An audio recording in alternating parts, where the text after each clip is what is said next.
What's up, boys? What's up, girls? What's up, they, thems? Non-binaries? Whatevers is? How are y'all doing, man? It's 1 p.m. Eastern Standard Time. It is September 12th, 2022. You are listening to Just My Two Cents. So good morning, good afternoon, good evening, wherever you are. I hope you're doing well. Before the show gets really started and going, as y'all have probably heard, man, Elias Theodorou passed away. And I'm kind of bummed out about it, man. I'd just be lying to you if I said yeah, sucks, dude. R.I.P. Elias Theodorou. Make a little banner right here. Pretty shocking, dude. And not the kind of not the cause of death that you might think for a fighter.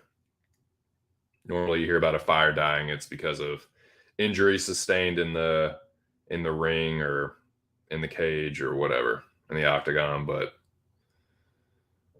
yeah. He died of liver cancer, apparently, man. It sucks. So.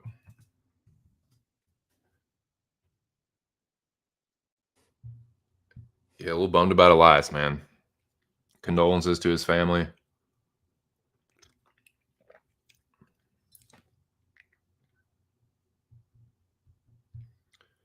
Knew next to nothing about him. But I do know this. He seemed like he was one of the good guys, man. He seemed like he was a pretty good dude. He was also a big old cannabis advocate. So that sucks, man. And that is a horrible way to go. I mean, fuck, dude, the guy's younger than me. That just that is a tough way to go, man.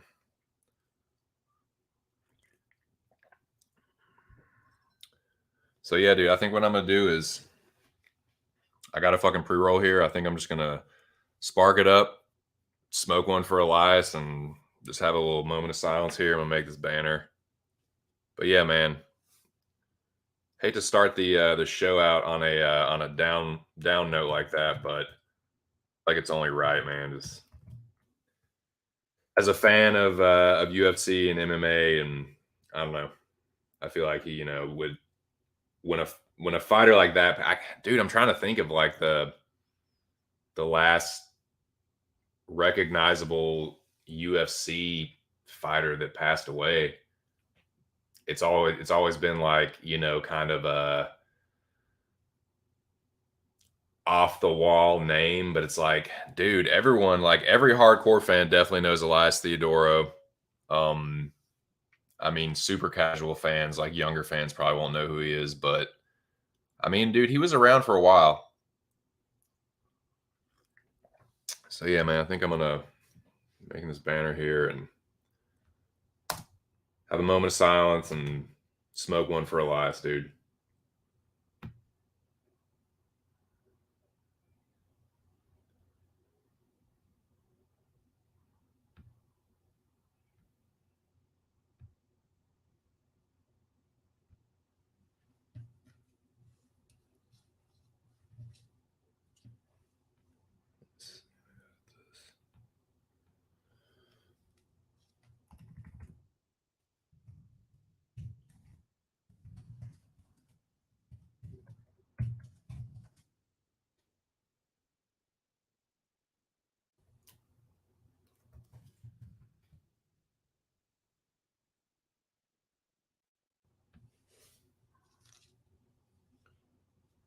Yeah, man. So shout out to Elias Theodora, man. This one's for you. Rest in peace. In a better place now, man.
Yeah, man. That's bummer, man. Definitely a downer.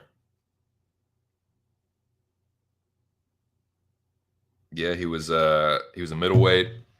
For those that don't know who Elias Theodora was, he did win the Ultimate Fighter.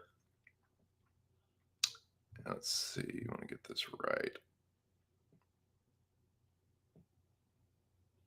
Yeah, so he won. He won the season where it was Canada versus Australia, and yeah, man, he won the motherfucker.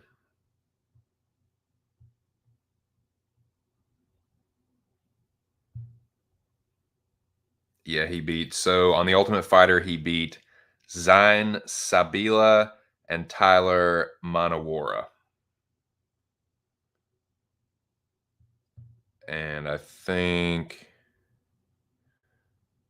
and then he beat. Yeah, he knocked out Sheldon Westcott to win the Ultimate Fighter.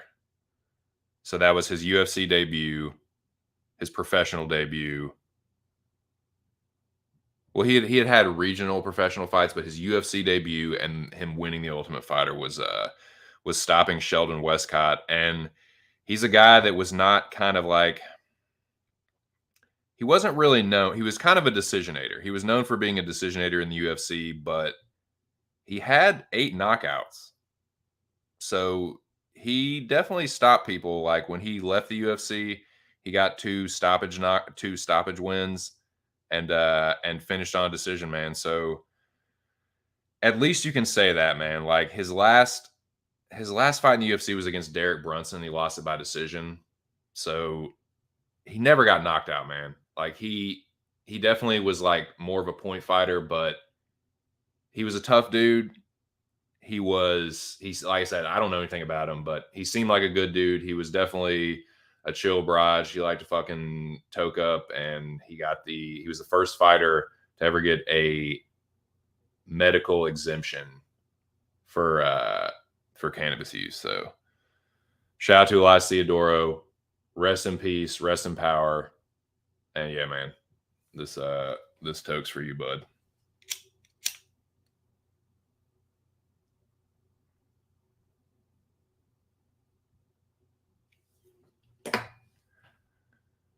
Yep. Beat Dan Kelly. Beat your boy Eric Anders. Trevor Smith. Cesar Fajea has a win over Sam Alvey.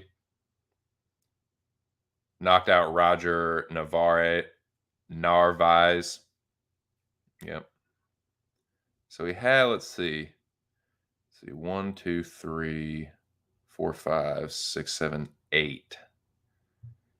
He was 8-3 in the UFC. His only losses are to Thiago Santos, Brad Tavares, and Derek Brunson. So he had good losses. He never really had like any incredible wins, but he didn't have any embarrassing losses. They're just decision losses to, all like well-known fighters. So that all in all, man, had a pretty decent UFC run. Was not exactly the fan favorite when he was fighting. Like he was kind of known amongst hardcores as this like kind of boring decisionator. People would even kind of like make fun of the way he fought. Like some of his techniques were kind of like some of the shit he would throw, like the fucking like there was like he did like a standing hammer fist or something, and it was like, what the fuck? But so some of the stuff he did was kind of humorous, but you look back at it, man, he really wasn't a bad fighter. He's got a good UFC record, so hopefully, he will be remembered for more than just like the standing hammer fist. But yeah, special tribute to Elias Theodoro, smoking some new shit. This bucking runts is for you, Elias. Appreciate your efforts in cannabis advocacy, sincerely.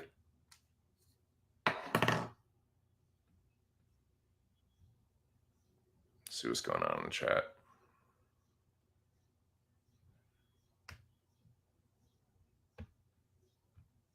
What's up here? How are you, dude? Yeah, man. RIP. What's up, Lobby? So yeah, he was a ring car man. Yep, he sure was. Yeah, he was a handsome devil. How about them Redbirds, Bo? How about them old Redbirds? Dude, I don't look. I am Mr. Talk up a team that ends up getting bounced in the first round of the playoffs among like across multiple sports. I'm known for doing that. So I'm not going to fucking do that. I'm not going to put that kind of bad energy while we're on this run. But dude, we got a team. We got a really good team. Just saying. It's Pujols' last year. It's Yachty's last year. Wayno, who knows how long before he's probably his last year. We got a good team, dude. We got bats. We got Wayno. We got some flamethrowers. We got Hicks, Helsley. They can throw smoke, dude. 101, 102. We got the pieces, man. We definitely got bats. Goldie trying to be MVP. Don't get me started, man. But yeah, dude. How about them fucking Redbirds, man? That's what's up. Yeah, me and old ear Cardinals fans. The true Cardinals fans. St. Louis Cardinals. Actual teams that have won a championship. Not the fucking Arizona. Arizona, who used to be in St. Louis. That just so weird. What's up, Real News? Yeah, rest in peace, man. Lobby says White Sox going to the playoffs. So I saw the O's game that I went to most recently. Played the White Sox. Beat the White Sox. That was tight, dude. Yeah. Yeah, definitely, man. Jackie boy. So what's up? I'm out grabbing some grub, but stopping in and hit the like. Appreciate it, dude. They did not, but I appreciate it anyway. Hey, likewise, man. I hope you made some money. Later, dudes. Thanks for stopping through. Peace here. Catch you later, duder. Hope you have a good shift. White Sox only one game back win column. Only one game back from the Guardians. So 2 actual games, 2 physical games. Interesting. Yeah, so funny you should mention that, man. I think what I'm gonna start doing, boys, now that we're in this little, now that the show is officially kicked off, we are in the fucking portion of the show, if I can find the goddamn banner, where it is the intro to the show. And there's announcements, channel announcements, news, pregame session, and stuff like that. Thus and so, what I think I'm going to start doing, I've been thinking about this. I was thinking about it last night.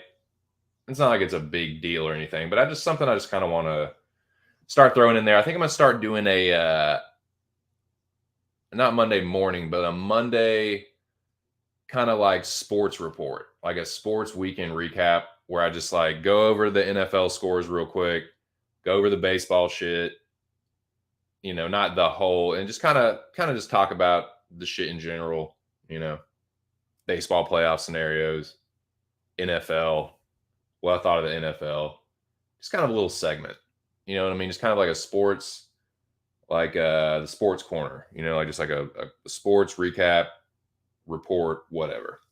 So I think I'm gonna do that.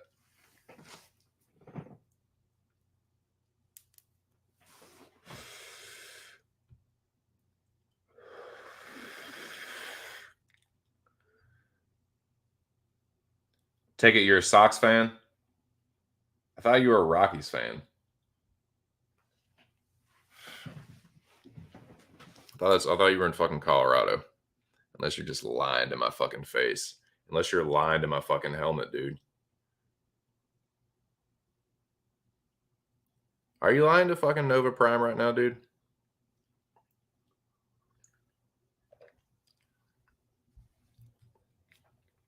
Are you lying to the collective power of the fucking Nova Corps? Yeah, I would not have known unless you told me. That's how little I gave a fuck about that fight. Talk about reaching, man. Yeah, your father's had a pretty famous UK rivalry, had a pretty crazy fight.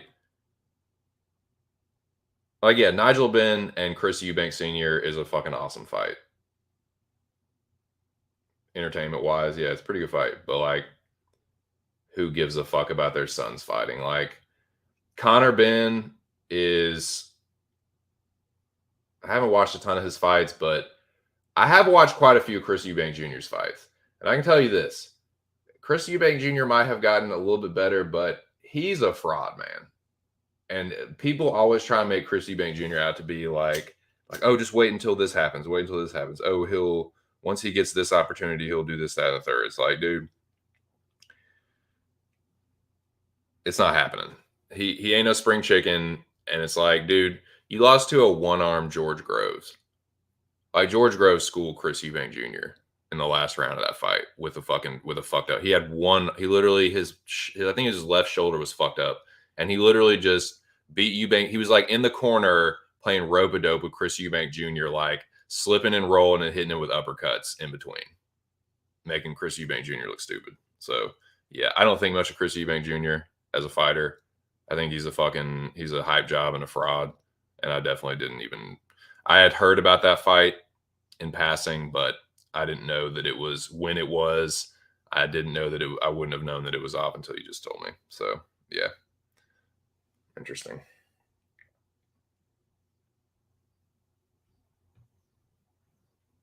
Nice. That's what you get when you want to fight a welterweight and you're a middleweight. Yeah, yeah, I don't like that shit. Boxing is bad with it too because the weight classes, there's like some of them it's as little as like 4 pounds or like 6 pounds. They're not 10-pound gaps in weight classes like the UFC. like it's literally between lightweight and light welterweight, it's 5 fucking pounds. And the same between uh super featherweight and lightweight is 5 fucking pounds. Like, what are we talking about here? Yeah, so let's just talk about it. Let's just get the sports out of the way, and I'll do the fucking UFC recap. There's only 4 people in here anyway. Shout out to you guys though, man. Hope y'all had a good weekend. Fucking yeah, not looking good for the Cowboys. Dak's hurt. The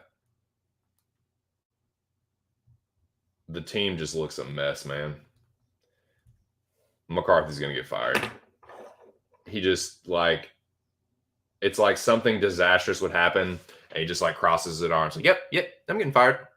This is it. This is my last year.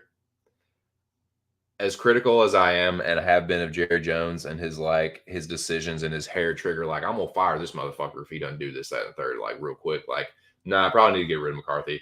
I defended the guy for a year, and then I was like, yeah, I kind of see what you guys are saying, and now I'm like, yeah, off with his fucking head. It's not gonna happen, man. It's the same.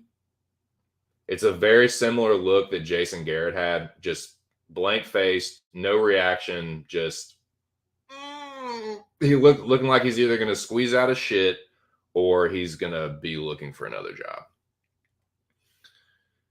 There's no cohesion. The offensive line's a mess. It was overrated for a while, but now it's just like, oh god. I know there's injuries. There's injuries every fucking year. Dak's hurt. Zeke is playing okay, but it's like with a busted up line and you know that the only way that we can beat you is with our run game. It's like you can game plan for that. Now it's like, oh god, I don't fucking know. Not looking good. Not looking good for the Cowboys.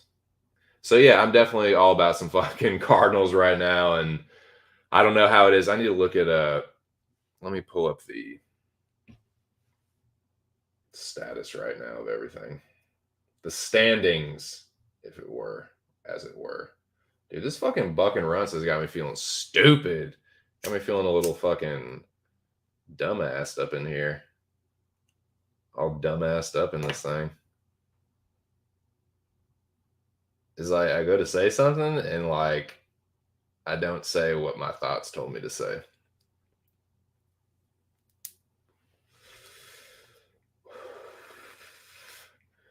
But yeah, so I think I'm gonna start doing this. I think I'm gonna start doing a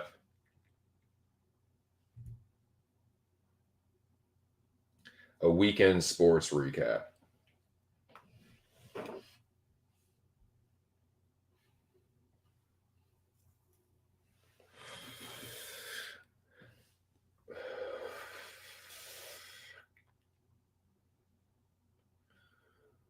So let me put a banner up. Let me put a fucking banner up, dude. Yeah, he didn't look right. If he was hurt before the game, okay, like that makes sense because he looked really, really bad. Like his throw, I've never been a huge fan of his throwing motion. I've always thought it kind of looked pretty like wooden and stiff and just kind of like, that doesn't look very fluid. But yeah, it looked terrible, man. Real bad. No velocity on the passes, no fucking just ugh. Not good. Not good.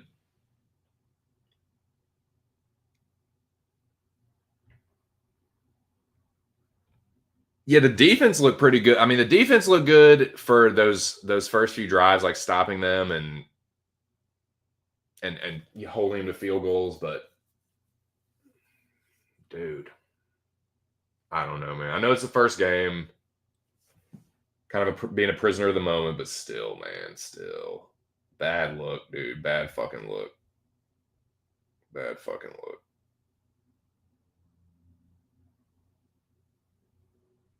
So what do we got? What we got? So yeah, tonight is an AFC West matchup. You got the Broncos and the Seahawks, 8:15. I don't really know, man. What do y'all think about that one? Broncos Seahawks. So this is they've had a few of these games where it's like the quarterback playing against his former team. It didn't work out for Baker. That was a pretty close. There's a lot of close games, man. A lot of close games. It didn't work out for Baker. Let's see if it works out for Russell Wilson. So he's playing against his former team in the fucking season opener. Let's see, what is it? At Seahawks, dude. So he's going back to Seattle, man. I wonder what kind of reception he's gonna get. Cause like I've noticed with baseball players, like they usually get a pretty warm reception if they're go like um Mancini got a pretty warm reception. I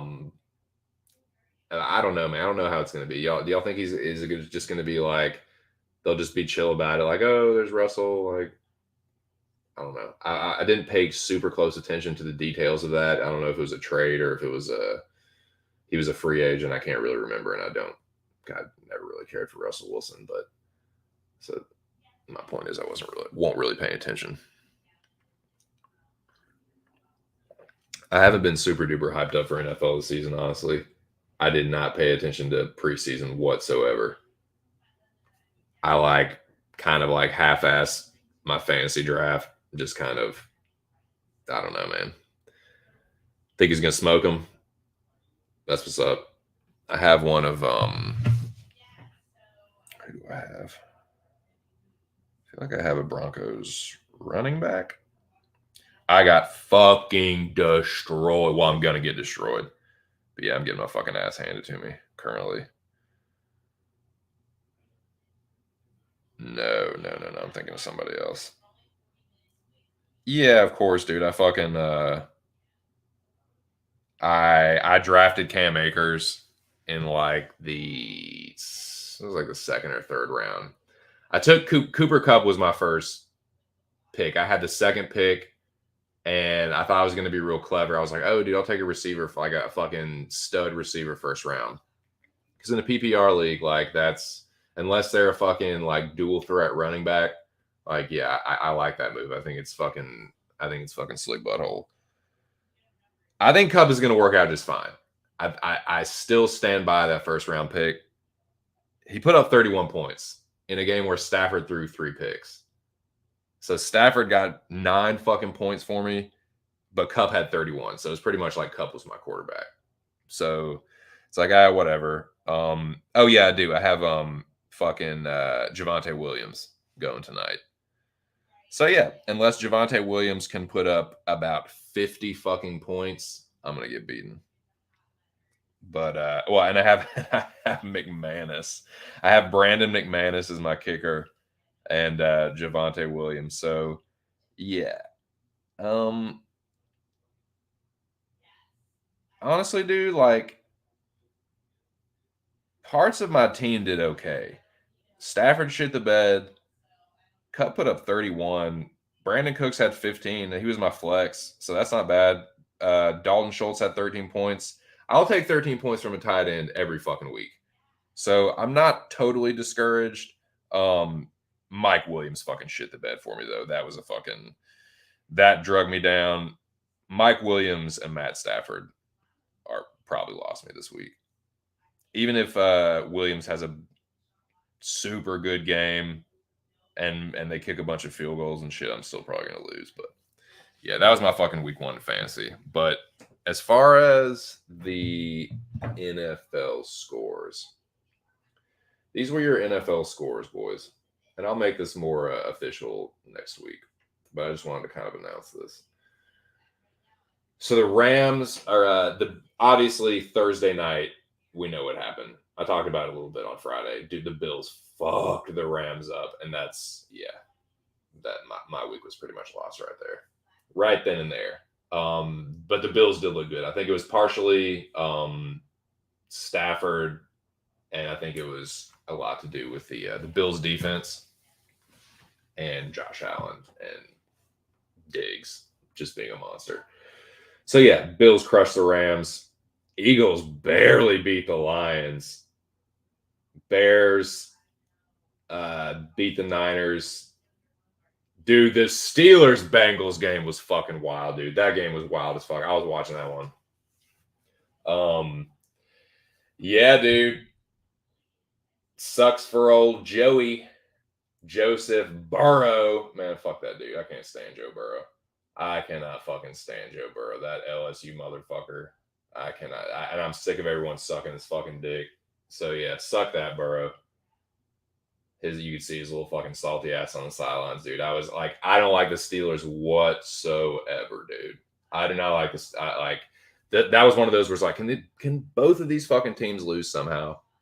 You know what I'm saying? Like my wife's a Ravens diehard, and so it's pretty much fuck the Bengals and the Steelers in this household. But this was one of those where it's like, yeah, whatever. Like, I don't really want the Steelers to win, but I just kind of want the Bengals to lose. And it looked like the Steelers were just gonna fucking get it to him. Like when Boswell dinked that thing off the fucking upright, I was like, oh my God, you just gave them the fucking game, man. You just gave them the game. Nope. They fucking choked, man. Burrow choked again. And Boswell got his fucking redemption. He smashed like a 53-yarder, dude. Split the uprights. So yeah, fucking suck that, Bengals. That was pretty sweet. Dolphins whooped the Patriots. Baker, man. Baker fell to his former team. 26-24 Browns. The Colts and the Texans ends in a tie. That is fucking gay. Right off the bat, man, that's fucking corny. Saints barely beat the Falcons, dude. My fucking cousins, man, I bet they were fucking sweating, dude. I bet there were some tight buttholes and not in a good way, like way too tight. I bet they were fucking, dude. Y'all got lucky as fuck. Ravens handled the Jets, took care of business. Crushed them. The Washington Commanders got it done against the Jaguars. Vikings whooped the Packers. Giants skate by the Titans. Chargers beat the Raiders. Chiefs whooped the Cardinals. Stomped them, man. The Chiefs beat the fuck out of the Cardinals. So yeah, what's up? What's up with Kyler, dude? We got our fucking asses. We just got our asses whipped by a bunch of goddamn nerds. Nerds! Dude, yeah. Mayday! Yeah, so I don't have. My only hope is that the Cardinals can win another World Series for Yachty and Pujols and Waino. That's all. Like my eggs are just all in the Cardinals basket right now. Who knows what's going to happen with the Cowboys? Hey, dude. Hey, but what am I? Whoa. How? This is all ass backwards, dude. This fucking buck and runts. Tell you what right now. You smoke some buck and runts, your mind is going to be going all fucking over the place, man. But anyways.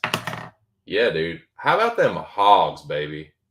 How about them Hogs whooping up on South Carolina?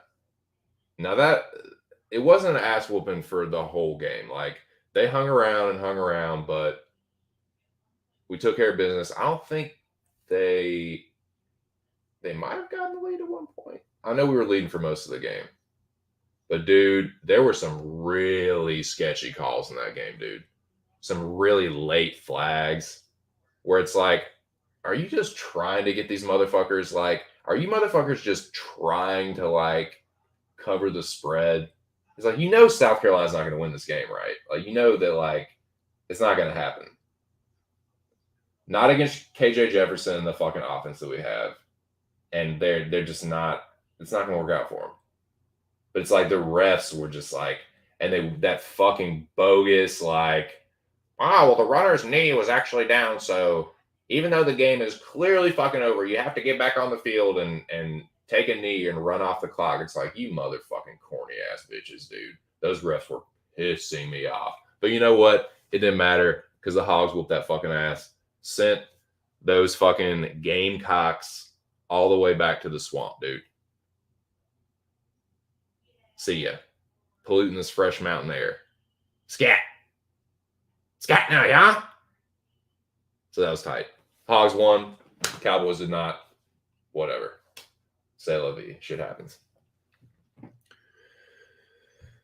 Yeah, me too. Me too. I felt it was a pretty good first round pick, but now it's like Cup is like out of the top 10. It's like, fuck, he might be because of Stafford, but it's like, I don't know, man. I don't know. Of course, everyone jumps the gun week one.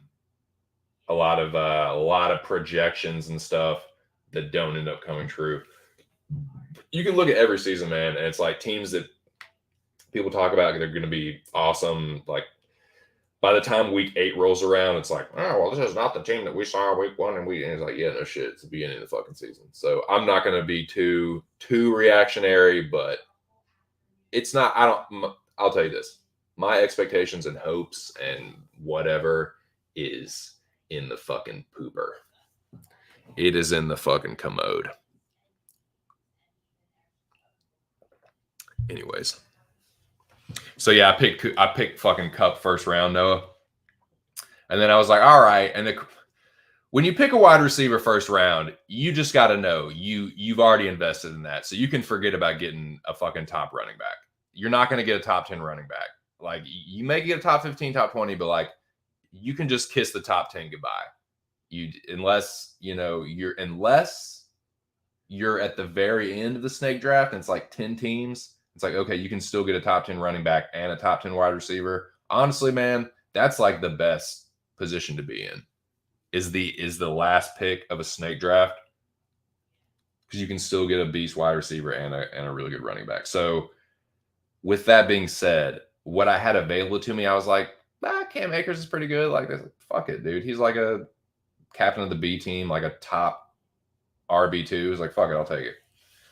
Thinking I'll be clever. And I was like, oh shit. And I didn't take Stafford real early or anything. Like I waited. So what I did is I got Cup, Akers, Williams, and then I was able to get, well, what I did is I think I got Mike Williams in the 4th round.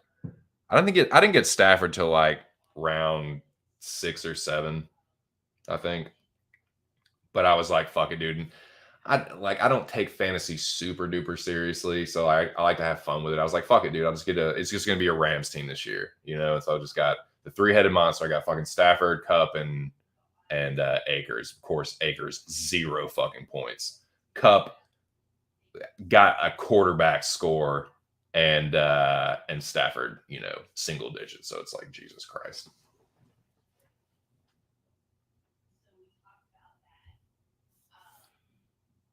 Yeah, I know, man. It just really fucking weird. Oh, I know, dude. I know. I'm kind of glad that they kept it just so when Arkansas whoops that fucking ass, they'll have a very small number next to their name.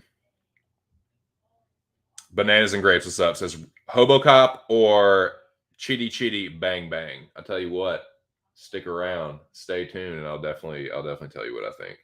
Because we're gonna preview that card as well. I'm just going through my little segment that I'm gonna start doing.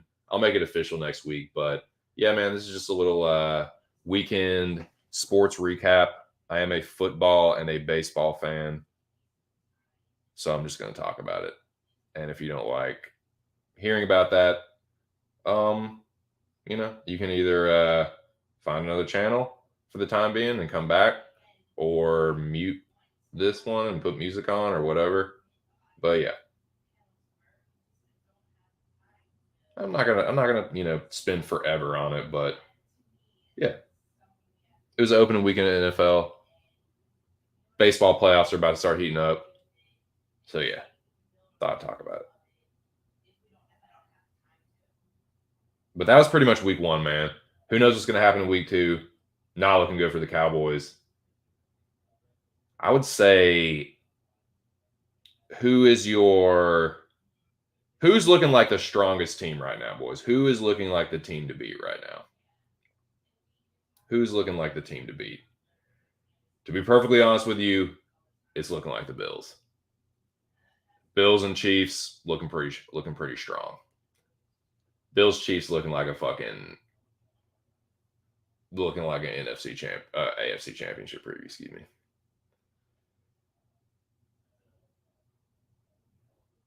Bills looking strong. Bills looking real strong in my opinion. What do y'all think?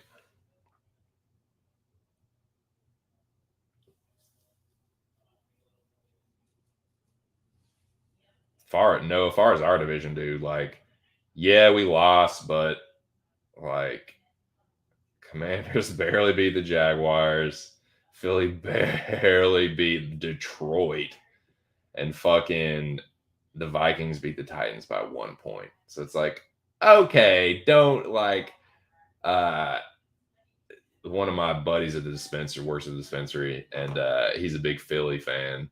And I let him. I try, like, I don't know him that well, so I don't try to be like I don't try to rub it in too thick. With the trash talk, because it's like there's not only so much trash I can talk because we fucking suck right now. But I'm thinking to myself, like, okay, dude, like, all right, I'm just gonna let you, say whatever you want. It's like, don't get too ahead of yourselves. Like, that's, you beat Detroit, and the Commanders beat the fucking Jaguars. So it's like, maybe settle down. But yeah, I don't have any expectations for the Cowboys. But the Hogs, goddamn it. Now South Carolina won't rank, but we were ranked number 16. That ranking isn't going to go anywhere, and depending on if somebody lost, we might jump up a spot, but we'll definitely hold that 16. We don't have as many chances to move up. We don't play as many ranked teams right now on our schedule, but that can always change. Yeah, I guess. Like, man. That's the other thing, too, man. I don't know, dude. I don't know about that. Like, again, yeah, they beat us, but we ain't shit right now. They can only muster 19 points up against us, who can only put up 3. It's like that was one of the lower scores. Like, I don't think that score would have beaten any other team, except 19 points would have only beaten the other teams that won. You wouldn't have beaten anybody else. Any of the other teams that wouldn't have beaten anybody else would have tied the Bears. Nobody else. My point is, nobody else won with 19 points. So I don't know, man. I didn't think the Bucks were looking that strong. I thought we just fucking looked like shit. I thought we should have won that game, but of course, with Dak being injured, like, we're just, I don't know, man. I think we overpaid Dak. I think we overpaid Zeke, and I think it's just time. This is the final thing I'll say, and then we'll move on. We'll talk about this feast of crow that I'm about to fucking dig into. Final thoughts on the Cowboys. I think it's time to just realize that. I think it's time. I think it's time, boys. I think it's time to realize that Dak and Zeke are both a little overrated. They were overrated, overpaid. I don't think they're bad. I don't think they're shit. I'm not going to be like, go completely the other way. Just get rid of them, just off of their heads, just like overpaid for them a little bit. Like, they're not, I don't see them all of a sudden just blossoming and just being like, oh man, all of a sudden now he's the quarterback. Like, I think they've had chances to prove that. Both of them. And it's like, yeah, Zeke didn't look that bad, and it's not all their fault either.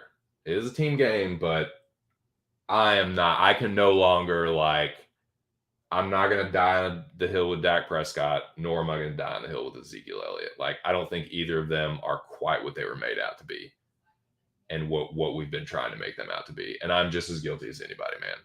I was beating that fucking war drum for Dak and Zeke and saying, dude, with these dudes, we can go all the way. I was that dude. But now I have to just kind of be like, I don't know if we're ever going to see it from them. But I would like to be proven wrong. But that's, I think, got to temper the expectations a little bit and maybe realize, like, I don't know if it's ever going to happen. Just not going to get my hopes up. That's all.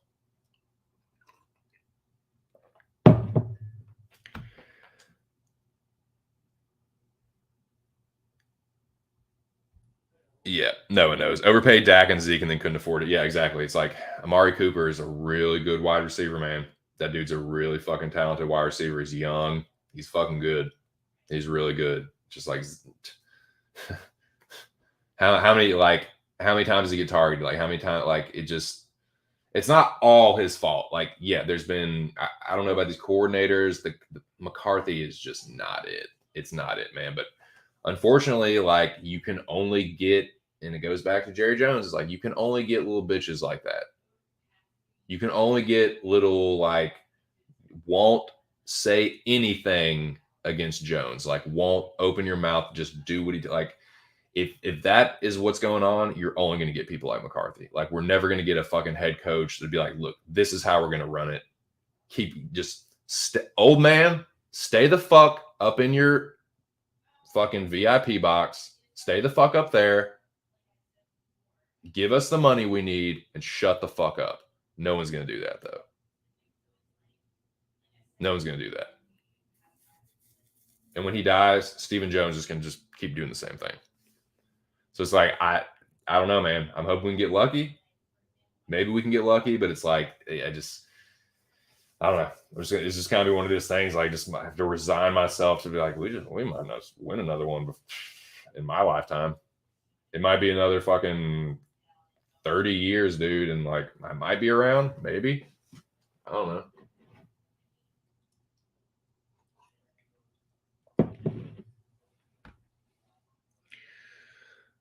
No, I do not think that Andrew Tate would ever coach the Dallas Cowboys. If everybody had an ocean across the USA, then everybody be surfing like California. What's up, General?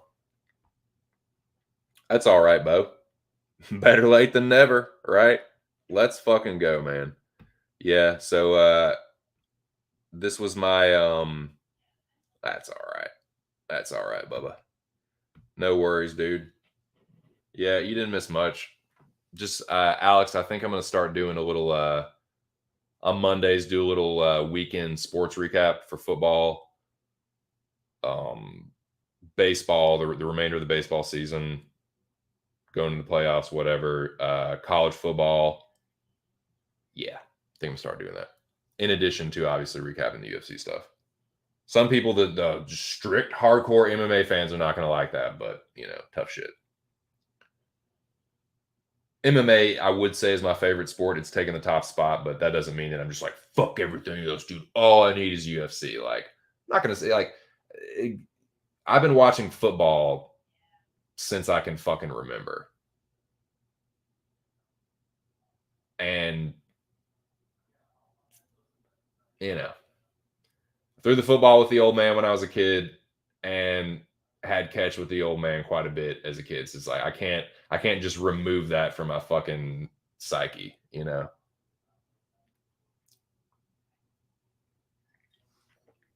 But yeah, don't worry. It's all over now. Talked about football, but yeah, we'll continue this next week. This will be official. I'll put up a banner and all that. We also did a little brief tribute to Elias Theodoro. He won the Ultimate Fighter, Canada versus Australia, and he tragically passed away. Too young, man. Too young for that. Like, yeah, there's little kids that get cancer and stuff, but still, man, it's just something that's just a horrible thing to have to. A horrible, way to go for someone like that's pretty young, man. That's pretty fucking young. Like I said, anybody can get it. It's not, it doesn't discriminate with age, but that sucks, man. But alas, here we are. Time for the crow, boys.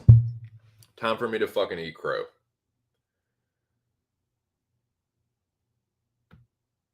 Exactly, man. Exactly. He does a lot of things. Dude, I was talking about, he doesn't really have a bad record. Lost to Brunson by decision, Tavares by decision, and Maheta by decision. Never got, embarrassingly chinned. Never got knocked out, period. Dude never got knocked out.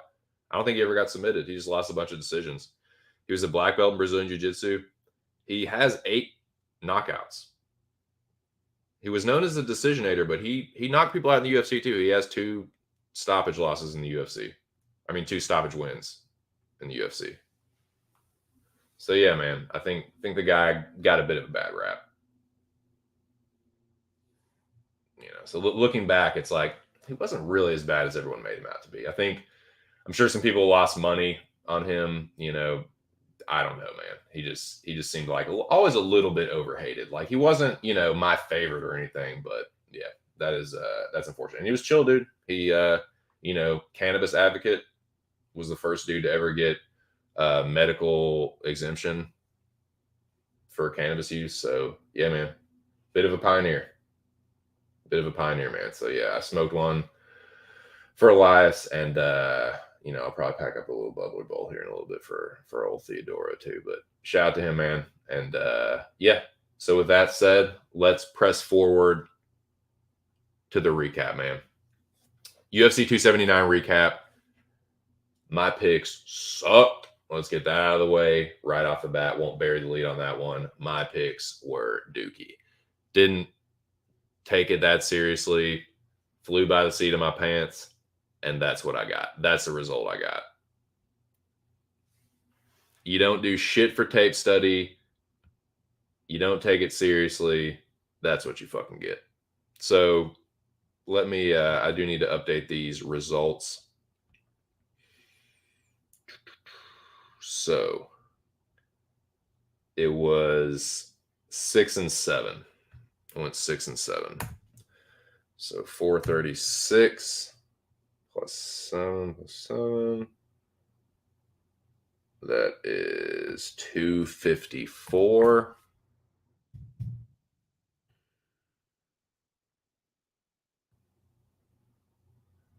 And that is down. I dropped my percentage down to 63.2. Unfortunately, I'm 63% picker. But for the year 2022, that is now, God damn it. I'm literally just putting it right there on the exact point where the cursor needs to be, and you're just not letting me do it. You're just not gonna let me do it, are you? Okay. So plus 6.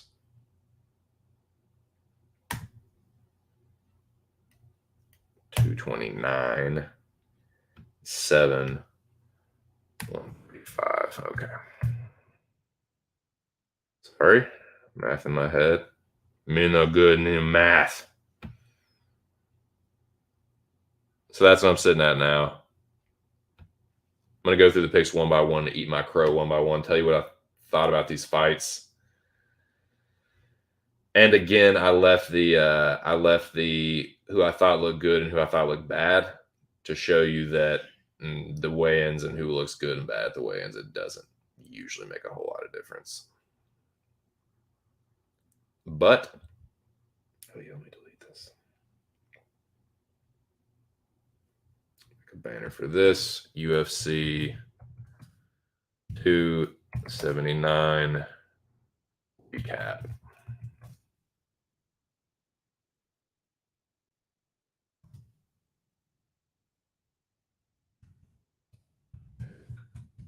Results 6 and 7. I don't even know what my Tapology score was. Let's see. Probably not good. Probably not good. Let's see. Tapology.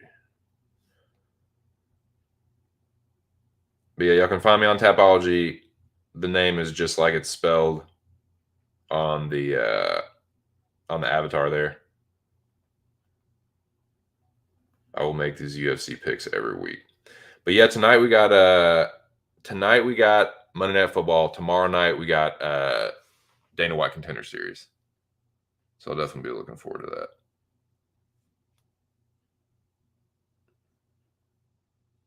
Okay.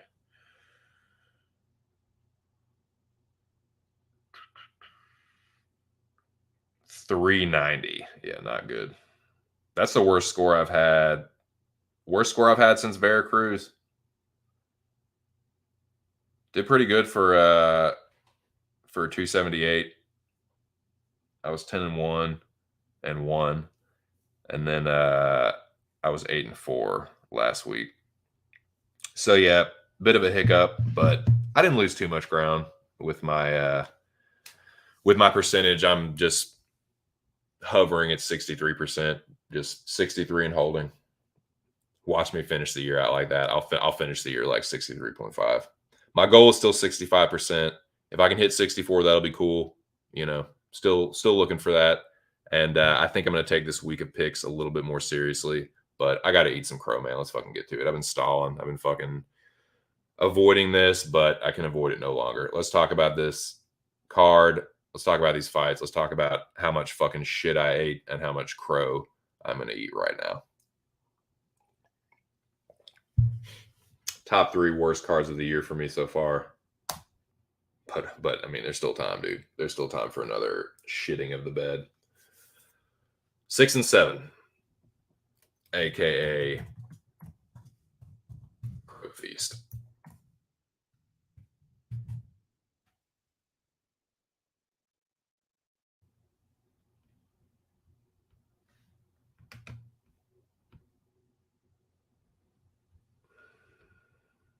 Yeah, that whole card was just a big old L for me. A big old red X. Shit sucked.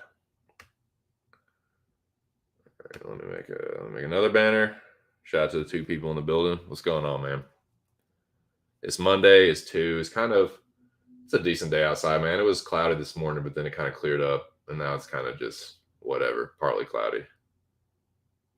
It'll be like sunny and then it'll be cloudy. It's just weird day. UFC 279 recap. Scroll that across the bottom while you're at it. Fucking scroll that shit across the bottom. All right, here we go. First fight. First fucking fight.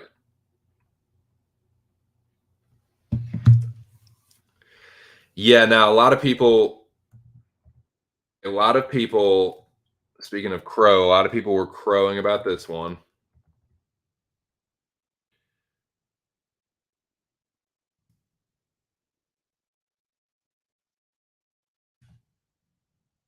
And that is the opening bout between Johan Lanes, whatever, and Darian Weeks. Now, I got this one right. I got the pick right.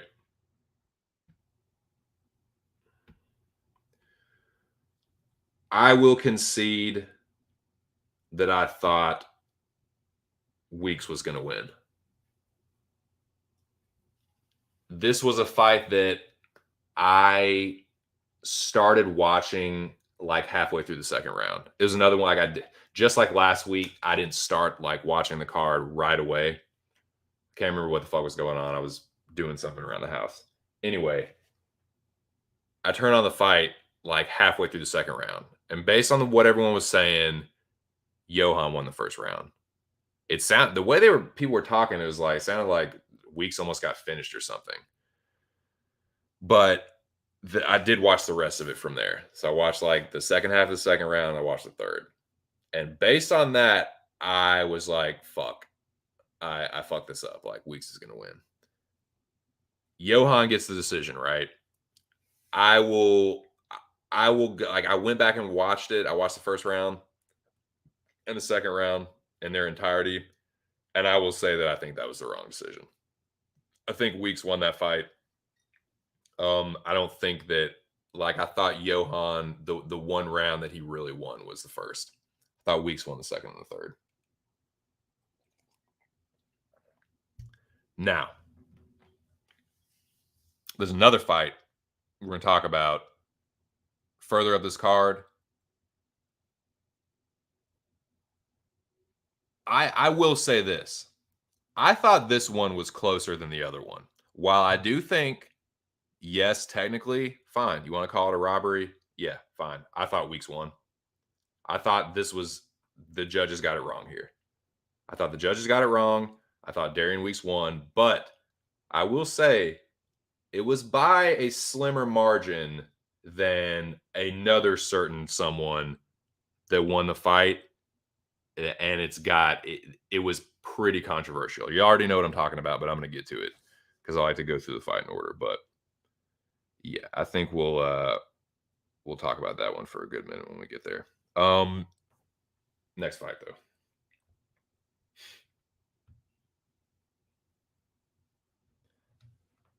I took a lot of dogs, man. I don't usually take this many underdogs. And a couple of them I got right, dude. A couple of the picks I got right. The first two, especially.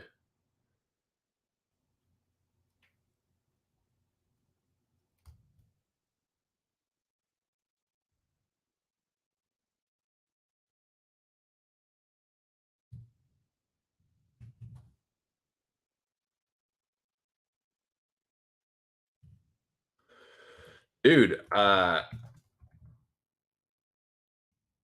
don't know what it is, man. People love to jump all over these fucking debutantes. Like, I'm sorry, man, and I know this is gonna sound disrespectful as fuck, but especially with women's MMA, dude, they better be like this is next to Alicia Keys. I swear to God above, I can vouch for this girl. What was your last discovery? Chocolate Daddy. What was that? Chocolate Daddy. How many units did you sell, Chocolate Daddy? 15,000 units. Proud of those units. Proud of those units. Yeah, dude. They better be the next fucking Alicia Keys. They better be the next fucking Chocolate Daddy, dude. If you are talking about a fucking prospect, a W women's MMA prospect, like I swear to God, some of these dudes love to be the guy that said they discovered this fucking, especially with WMMA, but just prospects in general. That's a big like it's a big competition. It's like who can be the first one to say they told everyone about, oh, this girl's gonna be this, like, they're gonna be the challenge, Valentina or Amanda or whatever other bullshit comes out of their mouth. But yeah, people love to do it. Like this was a pretty easy pick, dude. Elise Reed, the one with more UFC experience. Y'all heard me on the fucking on Friday.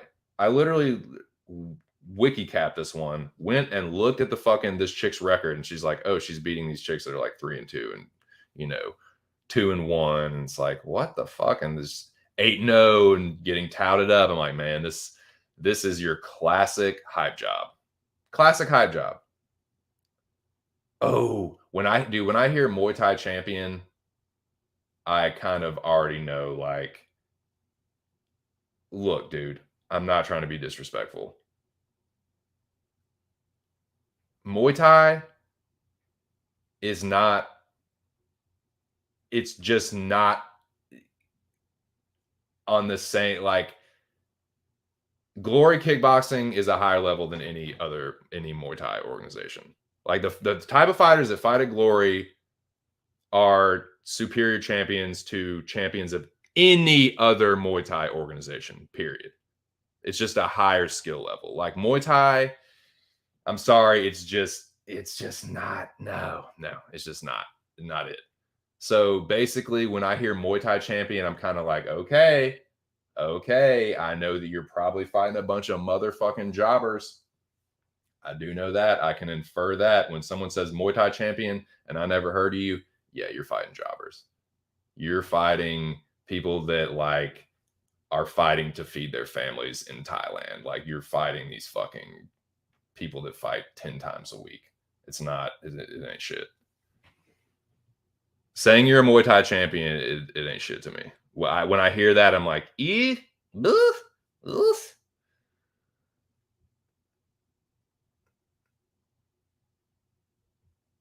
Yeah, he did.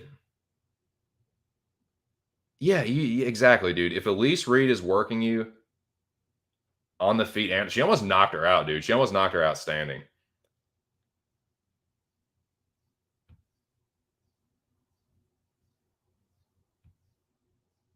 It's just, dude, it's not like dude, I'm talking about like the sports in general. Like, who is the best Muay Thai fighter right now? Who's in the world? And what other real fighters have they fought? And then do the same with like the glory kickboxing. It is just a higher level of skill. Period. The glory fighters can come over and have success in UFC to a high at a higher level. They just can.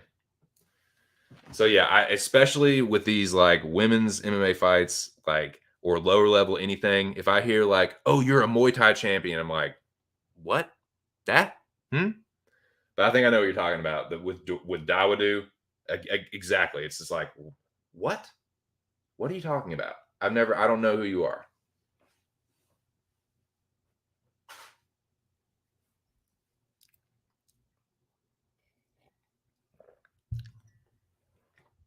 Anyways, yeah, that was a pretty easy pick, and it took less than a minute for me to make it.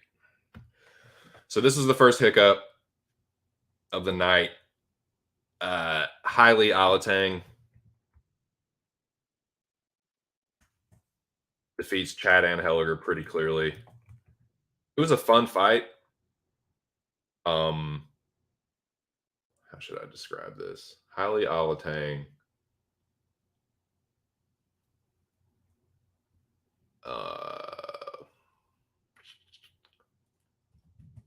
on Chad Anheliger. He did kind of beat on him, man. He kind of gave him a beating. Anheliger is tough, dude. Chad Anheliger is fucking tough. I thought he was gonna get knocked out. Highly Alatang can crack, man. And I got to eat the crow here because I was like, oh, dude, it doesn't have that many like knockouts in the UFC, dude. But he definitely has power in his hands. And Helliger's tough, dude. He almost knocked him the fuck out. So I will happily eat the crow. It was a fun fight, but it was like Chad was just like waiting to counter him,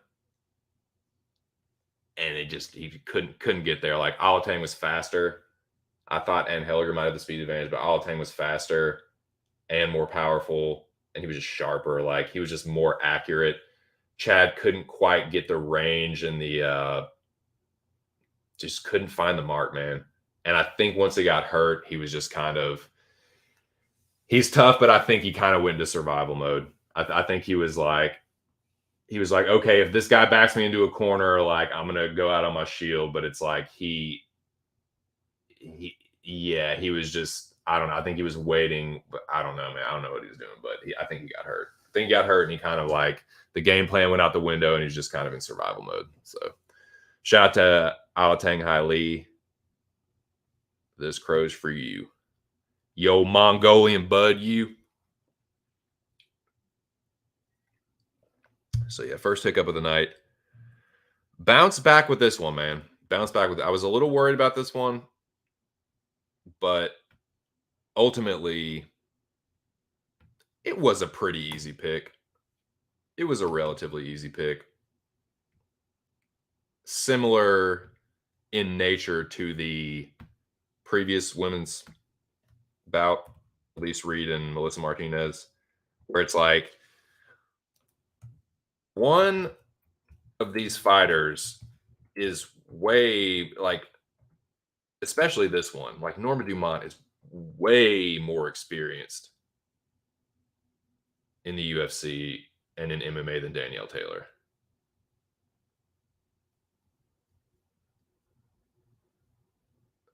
Norma Dumont schools Danielle Taylor. She did take her to school, man. She taught her a lesson, dude.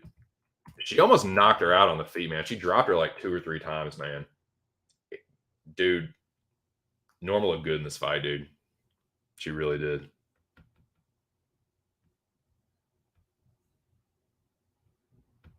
I'll give Danielle credit for surviving but Norma fucking put hands on her pretty badly. And I was loving when she got to the ground, dude. Norma Dumont on top. Goodness gracious. Oh yeah, it was nice. It was fun. That was awesome. Shout out to Big Booty Judy. Yeah, man. So this next fight pissed me off. I was more pissed off. I'm not as pissed off about it now, but it's just such a sideshow, man.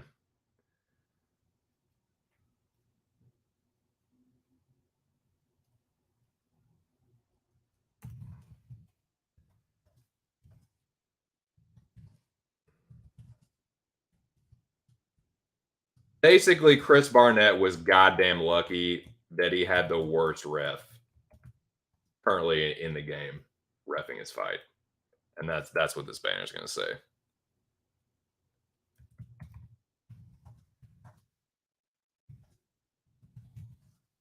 Because we've seen this happen before, where it's like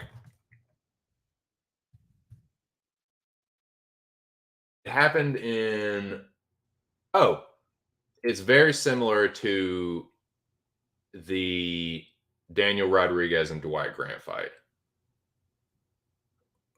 So yeah, I'd say other than Beltran, I would say, and Herb's up there too, man. But Mark Smith is the worst in my opinion. He's so inconsistent. So like he basically gives Barnett all the time. Like he was basically just gonna wait until Collier punched himself out or until the round ended because he gave Chris Barnett like so many warnings. And as soon as the tables were turned and it was Barnett on top of Collier, he was like right there ready to stop it. Like, you gotta move, you gotta move. Like he was just his like level of urgency just like flipped. And just I don't know, man. It just seemed he's just lucky. He's lucky. And now it's like, oh, Chris Barnett, oh, he does his little flip, and it's like, oh, yay, Chris Barnett, the short fatty, like won, oh, he's my favorite. Oh, protect this man. It's just like, oh God, that was. I said it before. That was two tubs of shit. They're both embarrassing at heavy. Like he missed weight for heavyweight, dude.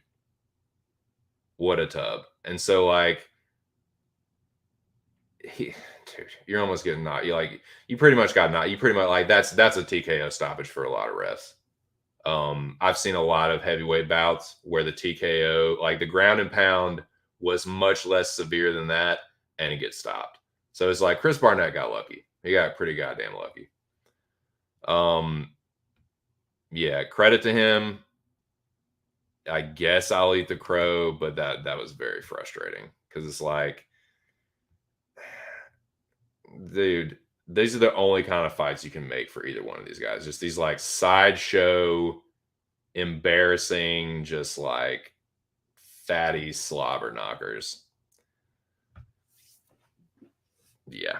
That was like it's like Collier, like he was just like tired. Like he got tired. He got tired from having to like basically TKO Chris Barnett like 3 times and got exhausted. That's what happened. So yeah, Chris Barnett was fortunate to have sorry ass Mark Smith ref in this fight.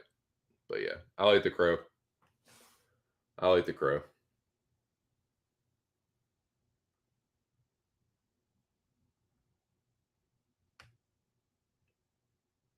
Yeah.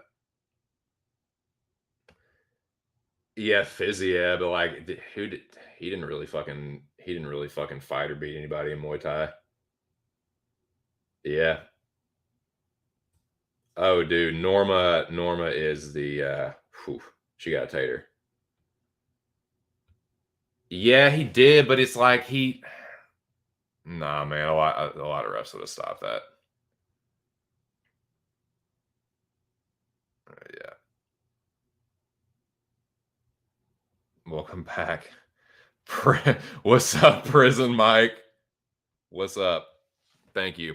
It's good to be back. Good to be back. Prison Mike, can you is there a is there an anti-crime message that you can convey to the chat? Perhaps a cautionary tale or, you know, warn us of the dangers of what could happen if you end up going to prison. I know you're the guy to turn to. So I figured since I got you in the chat, I might as well just hit you with that. It seems like the obvious one.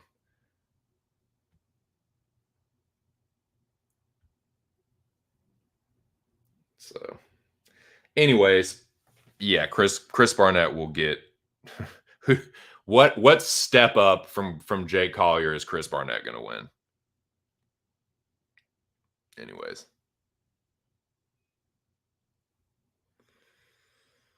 It's like, yeah, he's a yeah, whatever. Anyways, that was annoying. So this was this was just a bad pick. This was just a bad pick. There's no excuses for this one. No like caveats or nothing I have to qualify this one with. This is just a bad pick. Just got it wrong. Shout out to God, this guy's name is hard to spell. I'm gonna get it right though.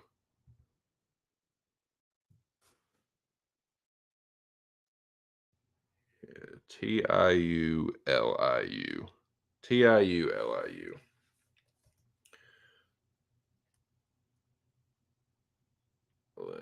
Crushes Jamie Pickett.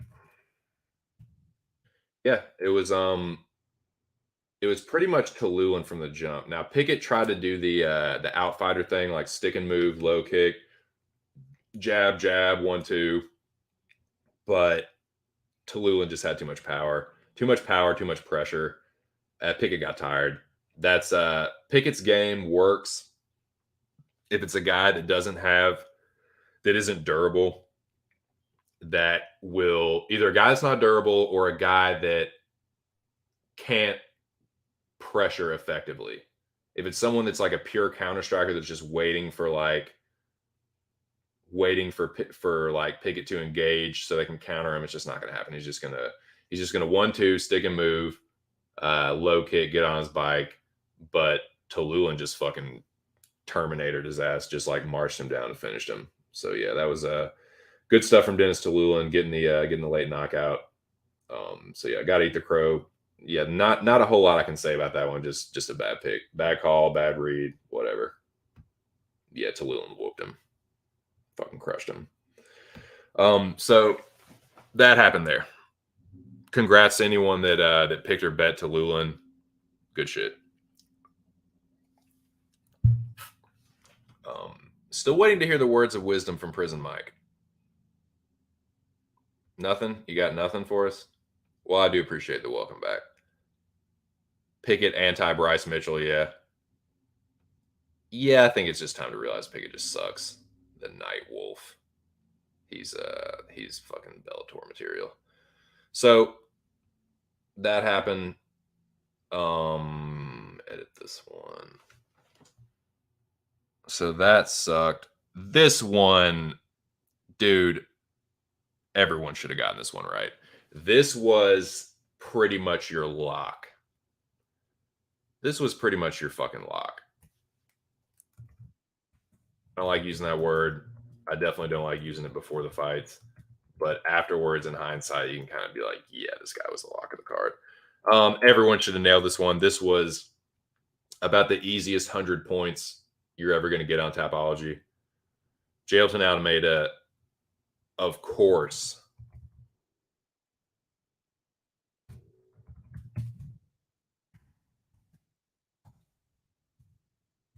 Of course. Chokes. Anton Tur Alj. Turkology. Turkology.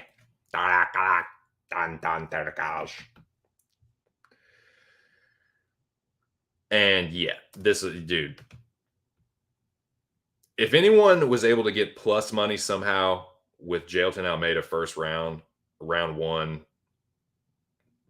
sub, anything like that, dude, just give yourselves a big fucking pat on the back. That was easy money.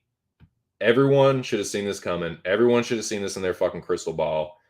If you tried to get cute with Anton Turkalj, you might need to rethink your strategy, because this one was just there for this. As they say, boys, this one was there for the taking. This was there for the picking. This was the lowest hanging fruit on the card. Some might say that Kamzat Holland, looking back in hindsight, people say, "Oh, dude, look at what Kamzat did, though." You gotta say, "I saw like, bro." I mean, fine, whatever. But this one was also like that. So yeah, easy money, easy pick, easy. So now more crow. How about more crow? As a matter of fact, dude, I don't have the right fucking. I don't have the right avatar for this. Whoops. Bear with me. Shout out to the 4 people in the building. Edit audio avatar. Yes. To this.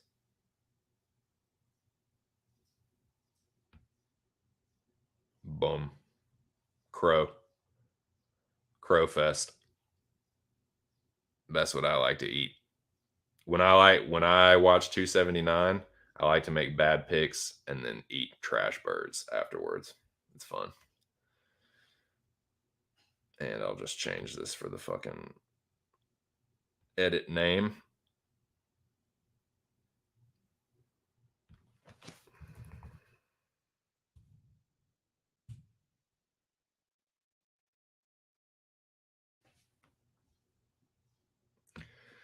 Homie Noah says, how had Almeida round 1 parlay with Barnett Collier under and Awan Walker under, got like 10-1 odds. Buster, cash it. Cash that shit, dude. That's tight. That's real tight. Okay. What was not tight was the next pick that I made.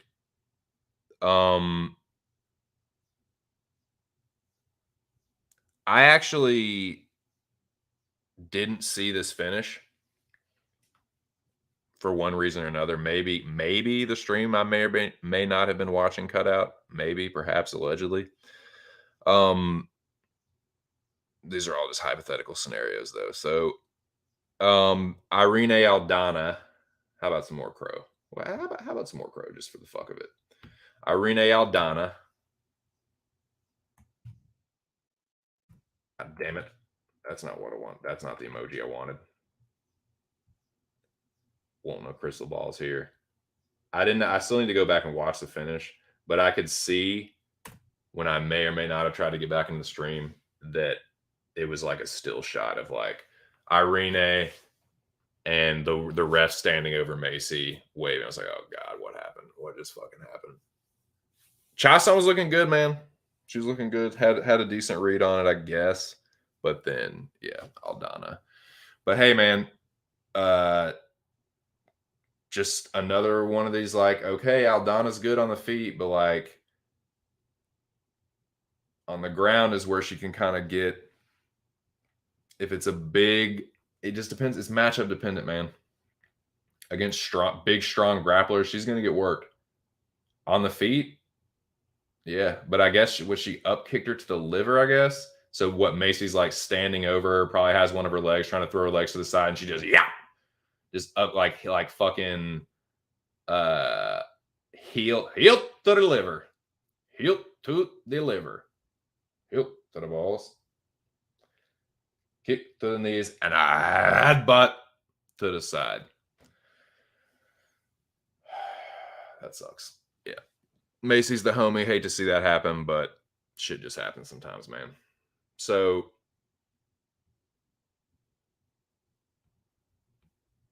That happened there. Put that up.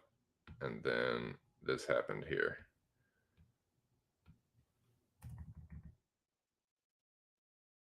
Macy gets a boxer in the hip to the liver.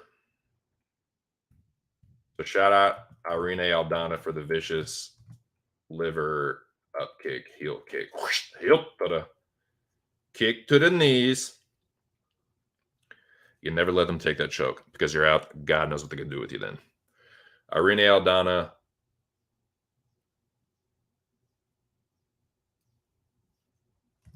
gives Macy Chasson a hip to the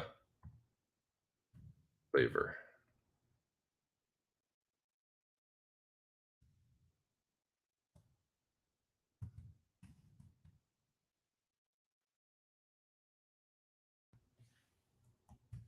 Hip to the balls.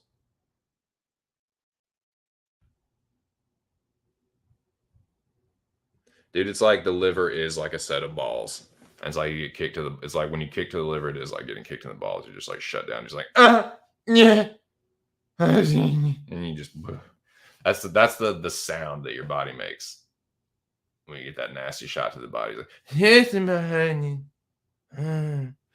I've never been dropped by a punch to the liver, but I've definitely been hurt by body shots before. Like not right in the liver, but like I've gotten kicked in the stomach and I've gotten punched in the stomach in sparring where it's like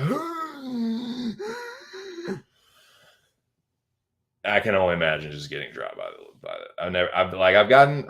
I'm usually pretty good with absorbing body shots, but it's just like it's like the old saying, like the ones that you don't see coming to the head hurt you the most. Like the ones that you can't clinch for hurt you in the body.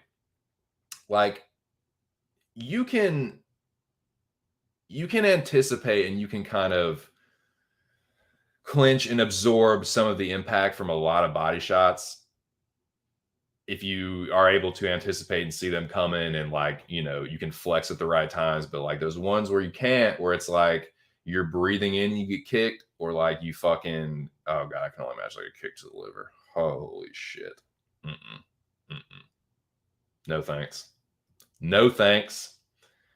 So yeah, man, that's gotta fucking suck. Up kick to the liver, like basically an axe kick to the liver. Jesus Christ. Gnarly. I don't think I've ever seen that before. So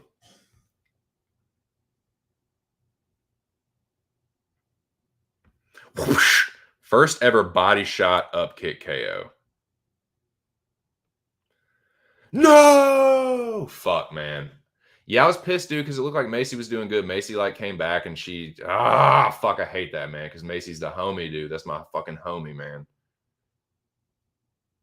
She helped me get one of my biggest night. I think that was my biggest night that I've ever had gambling in my short gambling career. She was definitely a big part of it. She was part of a big parlay, and I bet her as a dog. Damn, I just hate that. It happens though, man. Shit happens. That's crazy. Fuck you, Irene Aldana, you lucky piece of shit. You catching lightning in a bottle ass bitch. Nah, man. Shout out to Aldana. Fucking crow for me, right? There's more crow. Fuck it. I just shove some more crow in my stupid fucking mouth while you're at it. Wong Yun, the artist formerly known as Charles Smith. Wong Yun.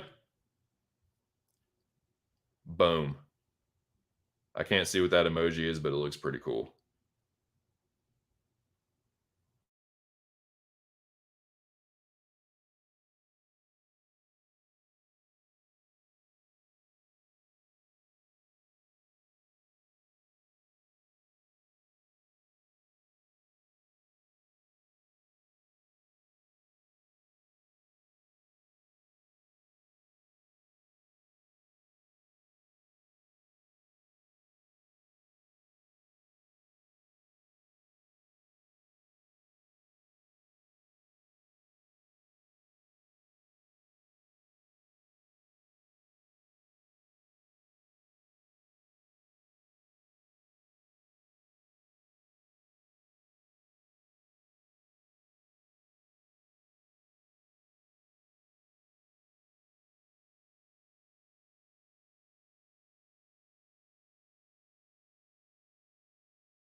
I'm dead, man. Oh, shit, man. What's up? Sorry. Technical difficulties. We're experiencing technical difficulties. Yeah, it's like timeout, timeout, timeout.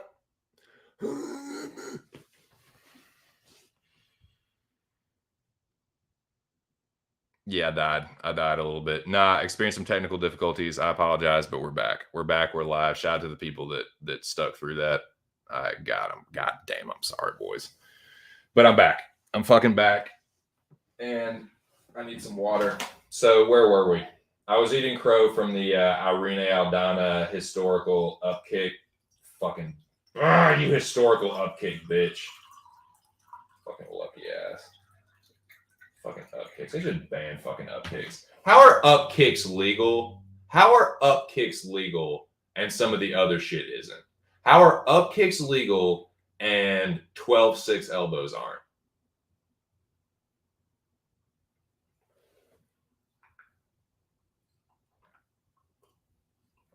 How are knees to a downed opponent not legal? So the person that's on their back can literally do whatever the fuck they want, but the person that's above them that has the advantage, like, no, you can't have this advantage, this clear advantage that you would normally be able to have, or not for these fucking. Some of these rules are so gay, dude. Some of them are so fucking pussy.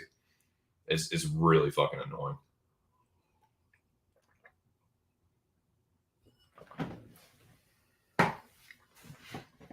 Anyways,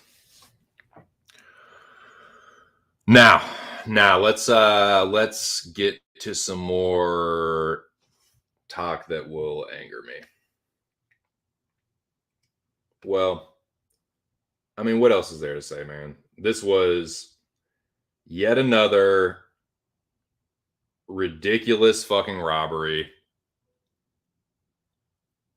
Daniel Rodriguez did not win this fight, man. Li Jingliang got robbed. Now,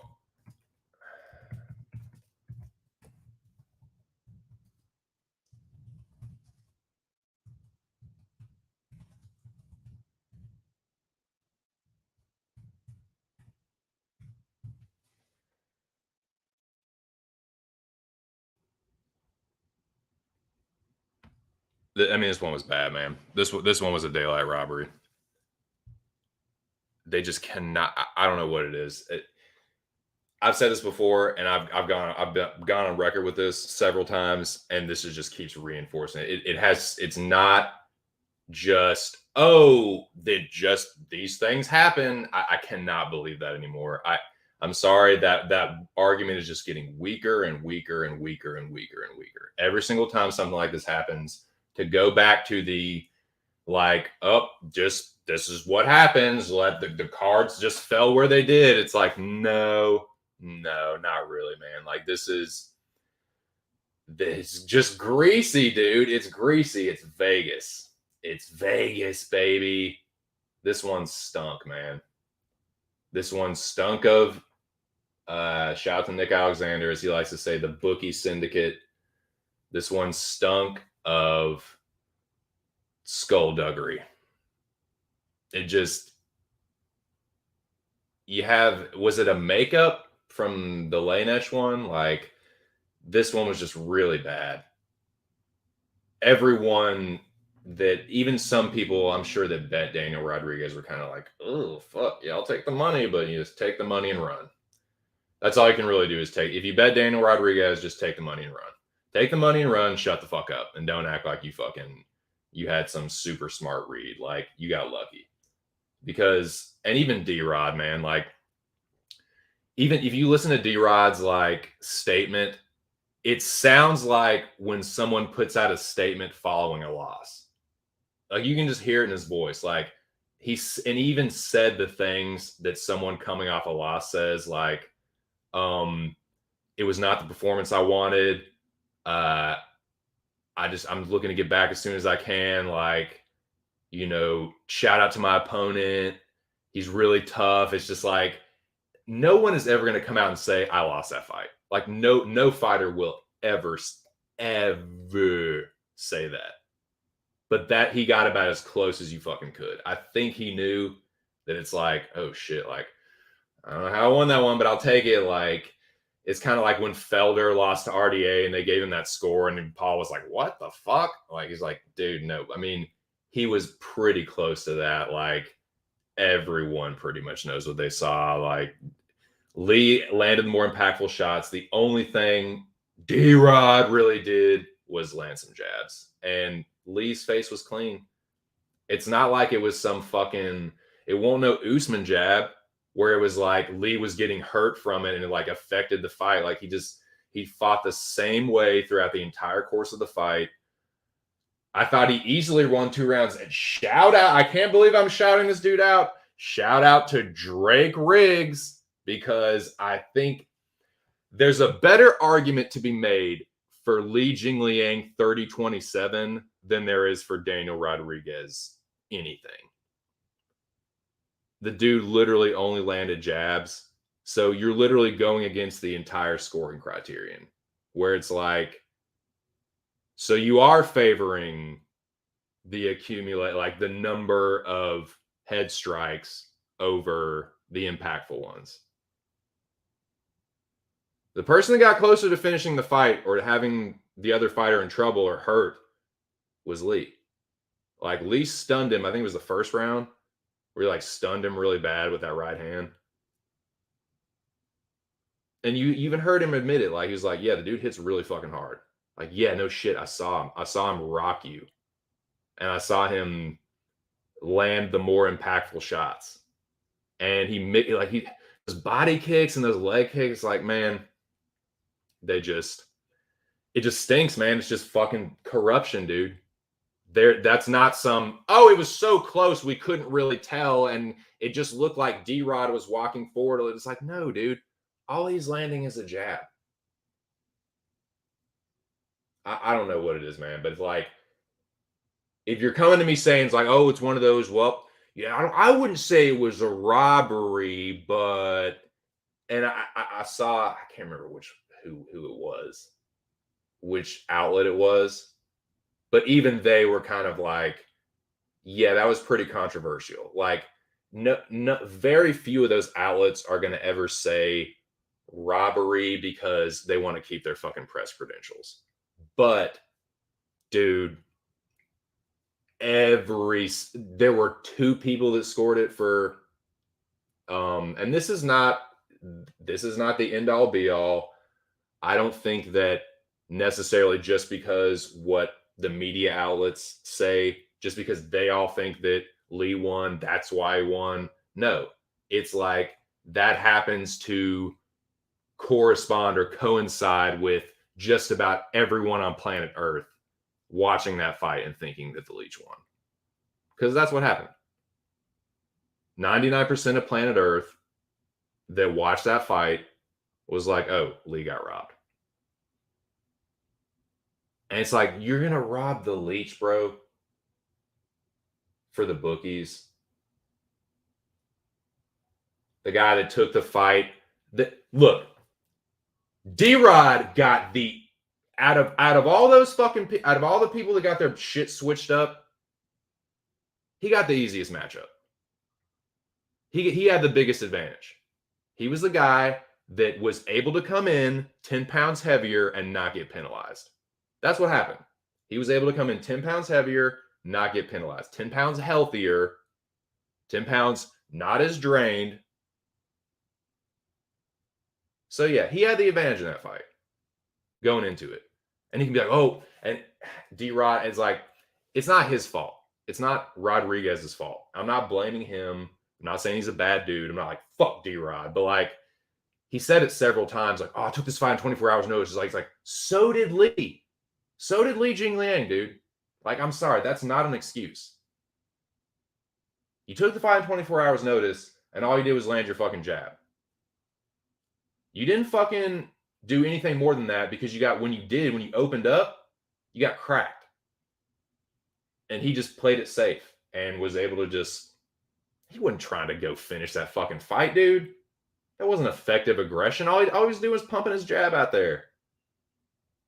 So to award that after, like, fuck, man. I feel for Lee. He took it in stride too, man. Like he was like super humble, non-bitter, non-butthurt. I would be so fucking pissed if I was him, dude. I would be absolutely livid. So yeah, the one good thing is that Rodriguez is going to get a step up and he is going to get fucking smoked. Dude, could you imagine if that was Kevin Holland in there? Oh my God. That would have been Kevin Holland by knockout. He would have starched Daniel Rodriguez. I don't know, man. I'm just pissed about that one.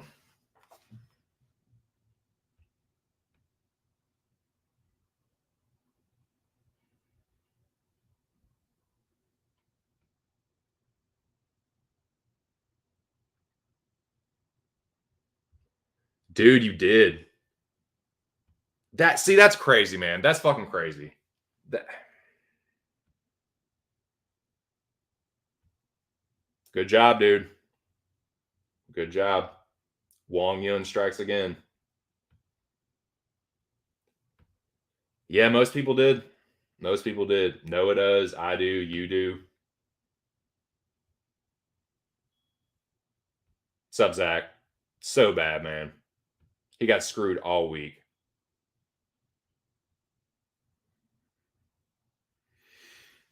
Yeah. Yeah. No, I agree. No, I agree that I thought Weeks won. I thought Weeks won that fight, but that one was closer than this one. Like, where did D Rod hurt Li Jingliang? Because if he didn't hurt him,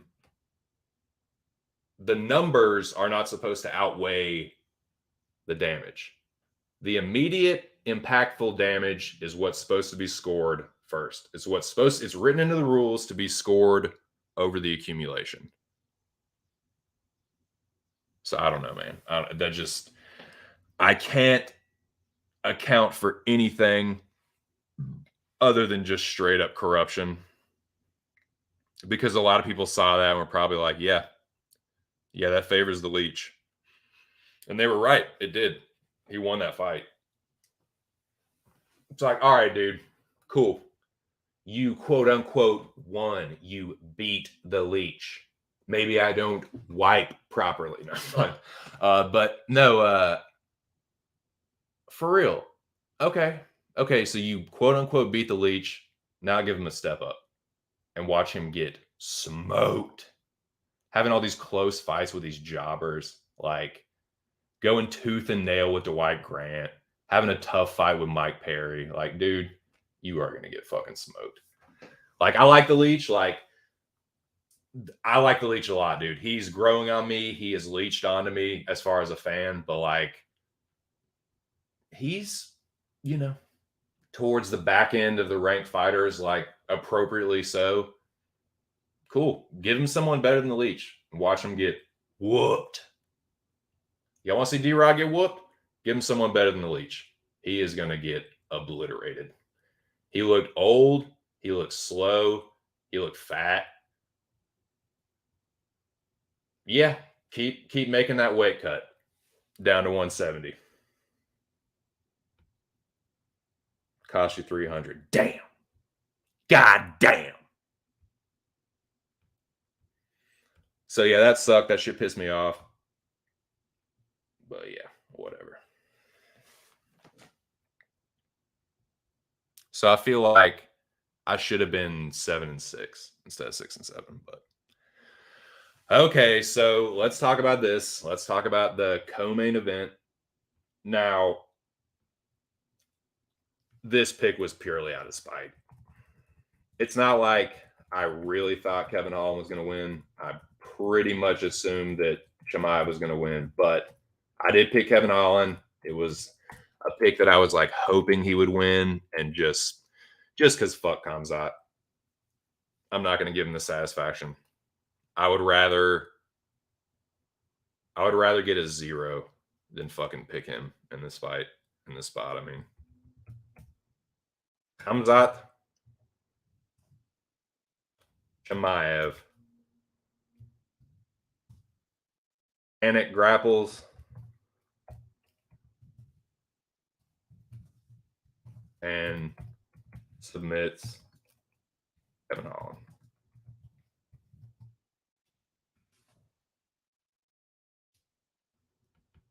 I am completely in agreement with the notorious Conor McGregor and Nate Diaz.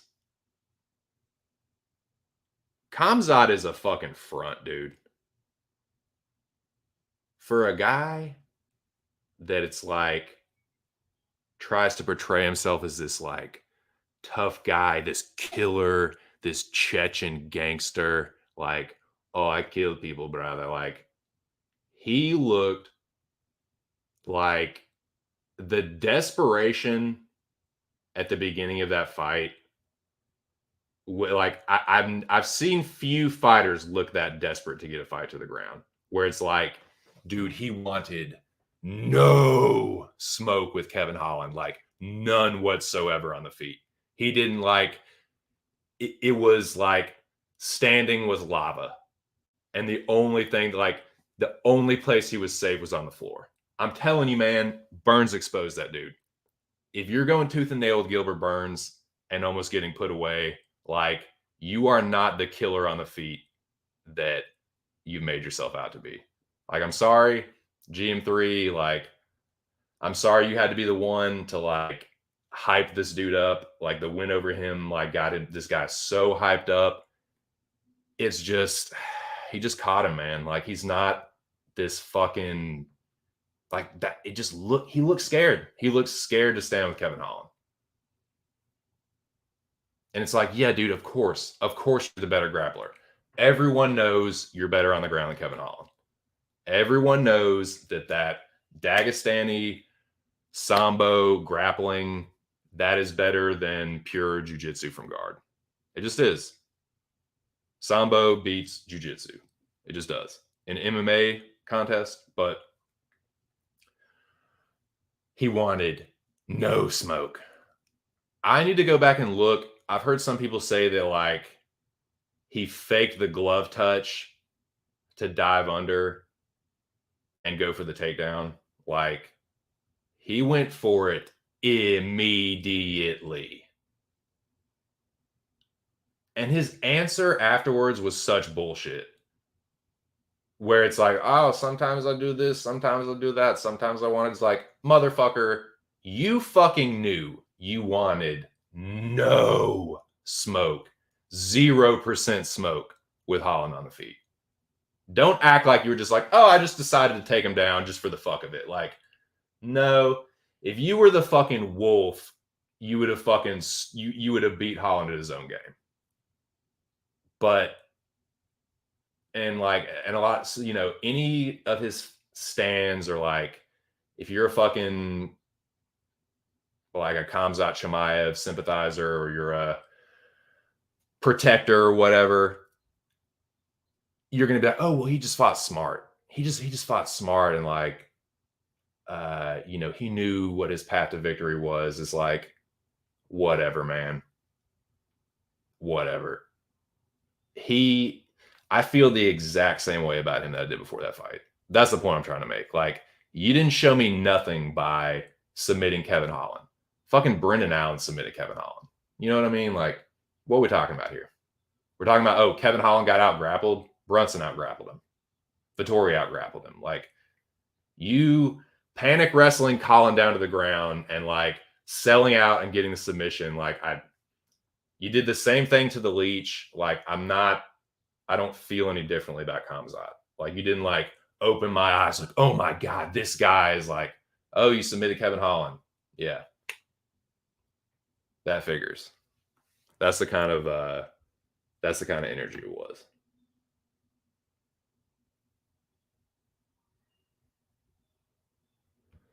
Nah, dude, I'm off Twitter forever. Exactly, dude. Exactly.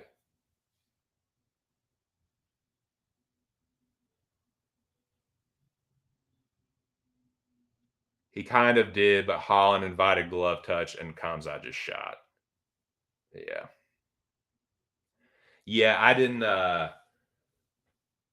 it happened so fast. Like, that's what I remember thinking. I was like, okay, here's the fight. They're about to start. And then all of a sudden it was just like Kamzat, just like it. That's how quick it happened. That's how quick and desperate he was. Yeah, now if you try that with Burns, like Burns is someone that can legit submit you off his back, and he can like he's a top notch grappler. So yeah, he knew exactly. You can say that he's being smart, and he is. I've even given him credit for that before. Like he's striking the grapplers and he's grappling the strikers. It's smart, but I'm telling you, man, Burns was the case where it's like, okay, the dudes that can strike and grapple pretty evenly. And dude, there's guys that can do that better than Burns. The guys that hit harder than Burns, guys that can grapple better than Burns.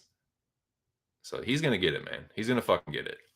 And I love that he's getting caught in between. And what really pisses me off more than anything, and I know I'm not the only person that feels this way, is like he's such an insufferable motherfucker. Like doesn't address anything about like, dude, what the fuck? Like, you missed by 8 fucking pounds and you don't even like, you don't apologize. You just nothing. And what else is disgusting, dude, is the UFC just completely glossed right over it, dude. They didn't, I don't remember. And shame on the fucking media, dude. These guys are not, shout out to Luke Thomas because Luke Thomas has pointed this out before. Luke King Donk, Luke Thomas. I hardly ever go into morning combat anymore, but he said this a while back, and it's true. He said it a lot, and I agree. These guys are not quote unquote journalists. They're UFC reporters. They're not investigative journalists. They're not going to hold Dana's feet to the fire or the UFC.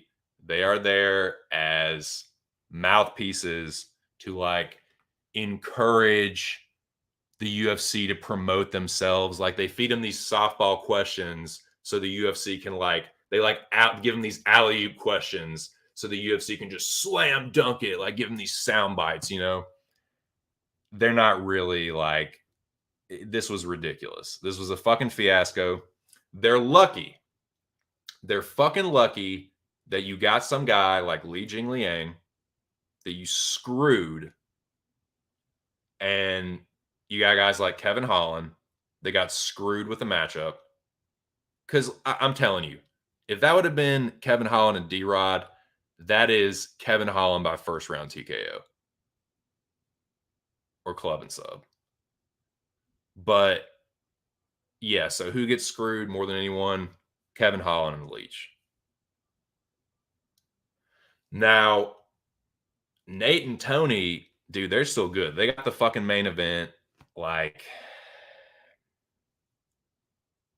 I don't know if you can say Nate's on paper, he might be an easier matchup than the Leach.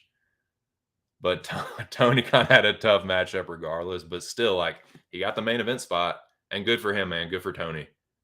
But, like, this all people, they're just acting like this just happened. They're just like, oh man, this is, and that's all they talked about. They were just like, oh, it's so crazy. What a crazy week this has been with all the changes. Why'd they have to make the changes? Because Kamzat is an unprofessional, caught between weight classes, hanging out with fatty Darren Till, not taking the shit as serious as he needs to, being a fucking entitled son of a bitch that the UFC, like, they created this fucking monster and they just brushed right over it like a never, like, oh man, like it just happened in a vacuum. Oh my God, like we were just walking down the street and then all of a sudden we had to shuffle these things up just because, like, no, you had to shuffle them up because that motherfucker couldn't make the weight that he fucking signed a contract to make. Period. That wasn't a catch weight. It was 170.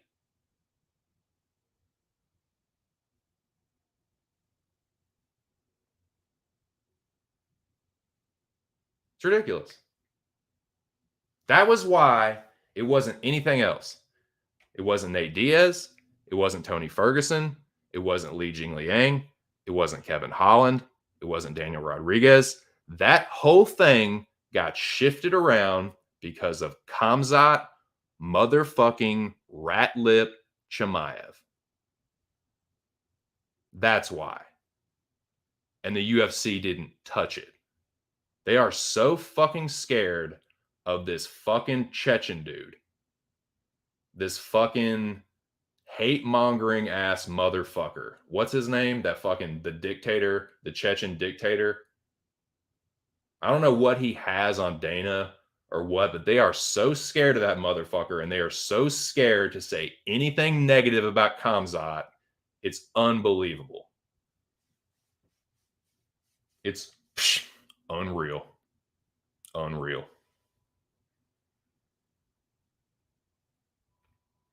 Exactly, dude. Exactly. I kill everyone. I fight everyone. Rah, rah, rah.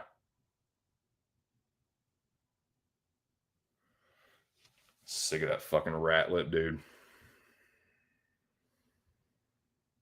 They did, man. Shout out to Li Jingliang. Shout out to the Trailblazer, Kevin Holland. Shout out to Tony Ferguson. Shout out to Nate Diaz. Shout out to D-Rod, too. He took the fight. Fuck Khamzat, man. I agree with what Nate said. It's whack, pussy, corny, Canish, scared, bitch. Any of those.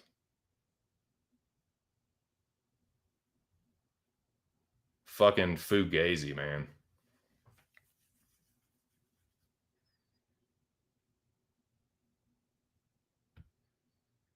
Dude, they're on some other shit with that, man. Like, they didn't even touch it, dude. They didn't even broach it. They'll ask Khamzat these questions, and he's, oh yeah, this happened. Doctors said this, they do this. I don't know. I go. I say I want to fight. It's just like the same bullshit. It's like, just shut the fuck up. I don't know why they ask him anything, man. You're not gonna like. You really think that a dude that is clearly being controlled by a Chechen dictator, you think you're gonna get a straight answer out of him? You really think you're gonna get a straight answer? You think you're gonna take what Khamzat Chimaev says at face value? Congratulations, you're one of the most gullible humans breathing.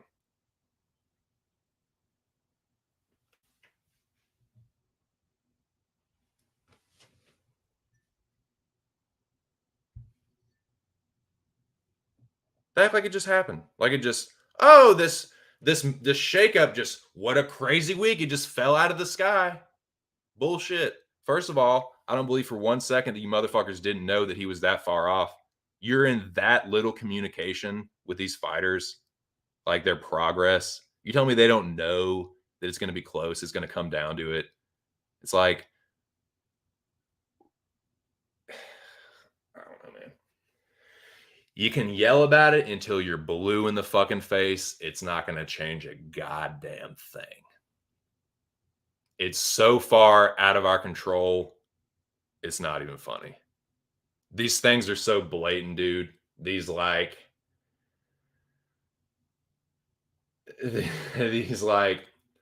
these decisions and these relationships that the UFC has, and how the fighters get treated, how this whole organization is set up, and it's like, why am I surprised? Why am I surprised? You can connect the dots so fucking easily. It's been happening for years. The whole thing with USADA, joke. USADA equals joke. Don't even get me started.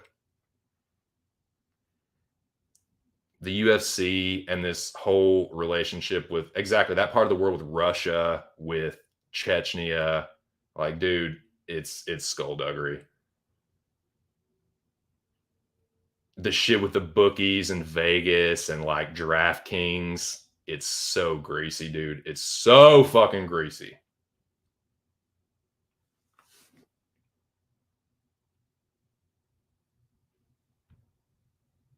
Tom Barrack, not sure if there's anything there, but something I've been meaning to look into. United Arab Emirates, yeah, and the fact the whole like this whole Saudi Arabia thing. It's like, dude, you have got your fingers into some dirty little pies. Dirty little fingers in dirty little pies. Dipping more than a pinky into that pond, John Wick.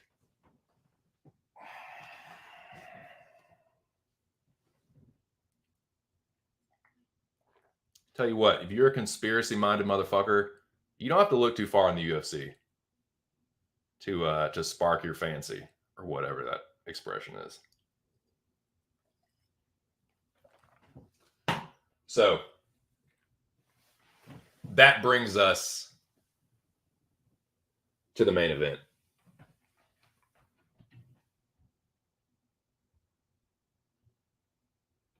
Nate motherfucking Diaz keeps me from getting completely embarrassed.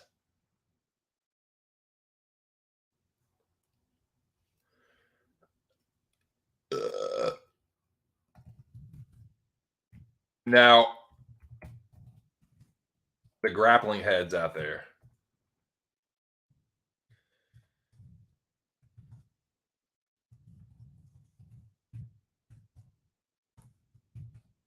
That choke.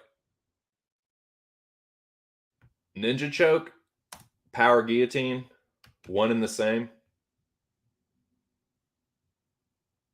Same difference.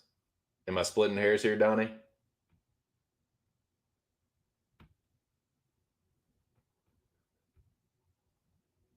I'm just going to go with power guillotine right now. High elbow guillotine, is that what it's called? Where instead of having both arms on the same side, you switch and go over the top with the other hand with like the gable grip or whatever. You gable grip your own hand and then just kind of. Isn't that a ninja choke? Power guillotine? I don't know, man. I just don't want to sound stupid. More money, less regulations. Yeah, dude. Yeah, dude. For sure, man. Shout out to the Diaz Army. Shout out to Nate Diaz. Gilly, yeah. It was a variation of the guillotine. So like normally like both hands are underneath, like both arms are under the neck. But I think the power guillotine or the high elbow is like you switch it and the choking, like you keep the choking arm in the same place, but then the support arm comes on top of the head instead of underneath, instead of both being underneath the neck, right? I don't fucking know. Dude. I'm just trying to understand it. But yeah, it was sweet. Hey, man. In the realm of jujitsu, if we're just talking about jujitsu, because like there's different like, approaches to BJJ and approaches to BJJ in MMA. But I've seen this enough to say that, yeah, Gracie Jiu-Jitsu beats 10th Planet Jiu-Jitsu. It just does. Like Tony has a black belt from 10th Planet, but Nate's black belt is fucking legit. Like Nate is a legit Gracie black belt. He's a fucking jiu-jitsu instructor. So yeah, his grappling is just on a higher level than Tony's.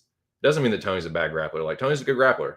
He's a very opportunistic submission grappler, but Nate is just on a higher level. Like he has been for most of his career. Like he's kind of known for like dude, he submitted Ryan Hall. Like his jits is nasty. Even as someone that doesn't know shit about grappling or jiu-jitsu, I do know that Nate Diaz is nasty at that shit. Like he's a legit black belt, high level black belt. So I never for a second thought about picking Tony Ferguson. I had Nate by decision. I didn't see Nate submitting him because I thought like, okay, well, Tony is he's a good wrestler and he's a black belt. So I was like, he'll probably cancel out. Nope. Nope. Nah, man, Nate got him. Pretty much with one of the only grappling exchanges, he just sunk it in. Like, it's so funny, man, because to a casual or to someone that knows nothing about UFC, they hear Nate Diaz and they're like, this guy's a fucking retard. Like, this guy's fucking, short bus. Like, he's like slow. But he, like, when it comes to grappling and jujitsu, it's like he's kind of a savant. In a way, compared to like how you view Nate Diaz outside of that, like he's got good boxing. Both of them have had, good boxing skill for the entire tenure of their careers, but especially the jujitsu, like to be that high level and to just kind of like not give a fuck about the rest, not give a fuck about sounding good or like, speaking the King's English. They just don't give a fuck, man. So that was cool, man. And shout out to Tony Ferguson for agreeing to the switch. Is like, for Tony, it's, he didn't get that much easier of a matchup, but he did get the main event. So it kind of worked out for him too. I think it was going to be a loss for Tony regardless, but he got the main event spot, got some more eyes on him. I think it's just, that was a cool fight to see. Should have been made like 5-10 years ago, but still, like, that ended up being a better main event, I think.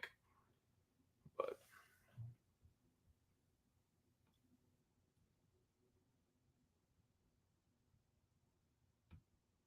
yeah, dude, so funny, man. Seeing Nate Diaz like triangle people and flex and like one arm guillotine and flexing is just like, he's a character, dude. I definitely am more of a Nate fan than Tony. Nate's funny.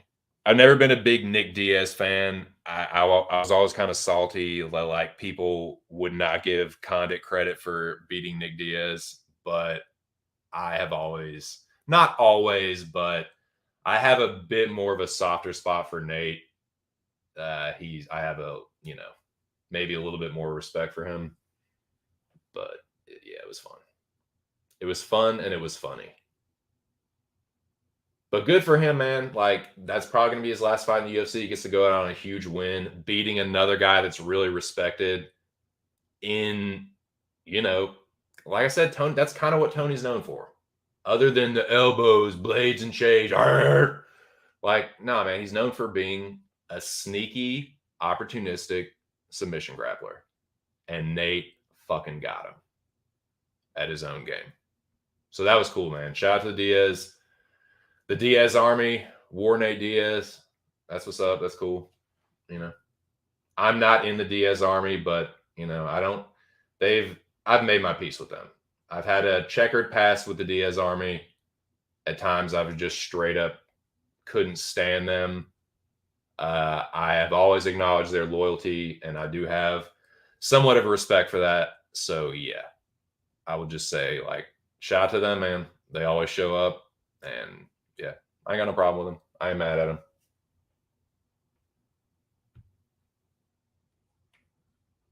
So that was UFC 279. That's what happened with that. So we're 2 hours in. We did have some technical difficulties, but there is still some more that I want to talk about. So I think I'll make this about a 3-hour stream. I want to take a little break, hit the head, pack the bubbler, and we'll come back. We'll reset. We'll talk about Sandhagen Yadong, UFC Vegas 60. Talk a little TV and movies at the end. It's getting to be Halloween season. Getting to be fall. Scary movie time. Got to get the watch list set. Got to figure out which movies I'm going to watch for Halloween season with the old lady and shows and shit like that. I talked about it a little bit on the last one, but yeah, we can talk about that a little bit and preview UFC Vegas 60. So that's coming up after the break. which I will take right now. It's now intermission, so smoke them if you got them. Currently going down a rabbit hole about how the Fertitas and the mob tie. Oh shit, yeah, I like that style. I like it. Yeah, man, it's greasy. The shit with Vegas is greasy.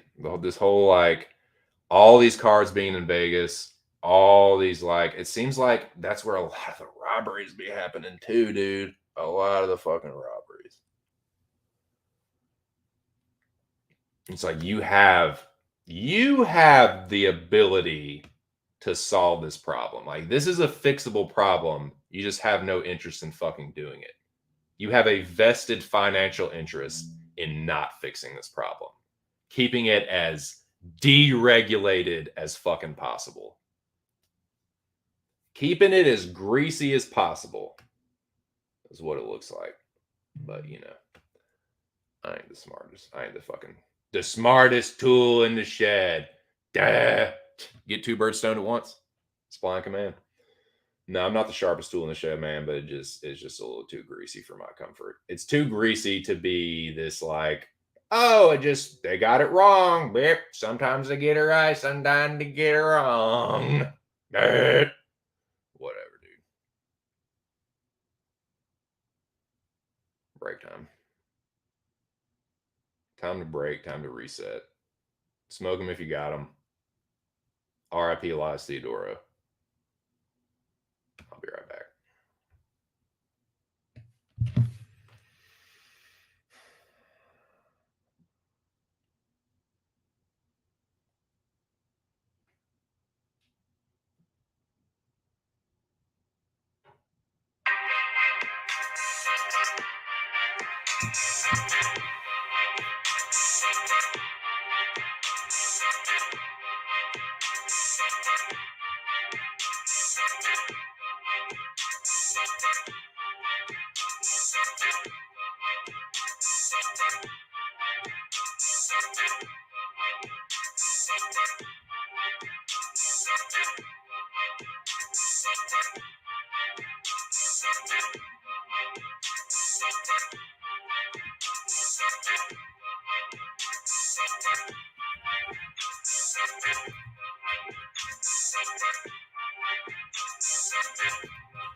All right, I'm fucking back, man.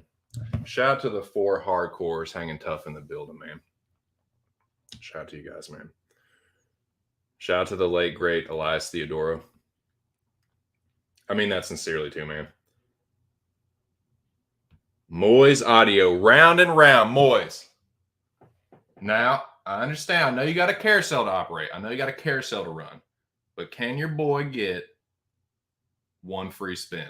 I know I got a token left for one more free spin, boys, because I love riding the carousel. And I don't like speaking for you, but I feel like there's always a spot left for me there. Am I mistaken in saying that? I feel like I can say that at this point. I feel like I've ridden the motherfucker enough. I feel like we've had enough interactions at the, right there at the ride that I can kind of say that. I don't want to be too presumptuous, but I feel like I can say that. I feel like we're cool enough at this point that I can just blurt that out. Yeah, man. Appreciate you guys rocking with me. Rocking out and cocking out and socking out and fucking clocking out. So today's stream is being fake sponsored not only by Buckin' Runts by G-Leaf, Buckin' Runts pre-rolls by G-Leaf, but also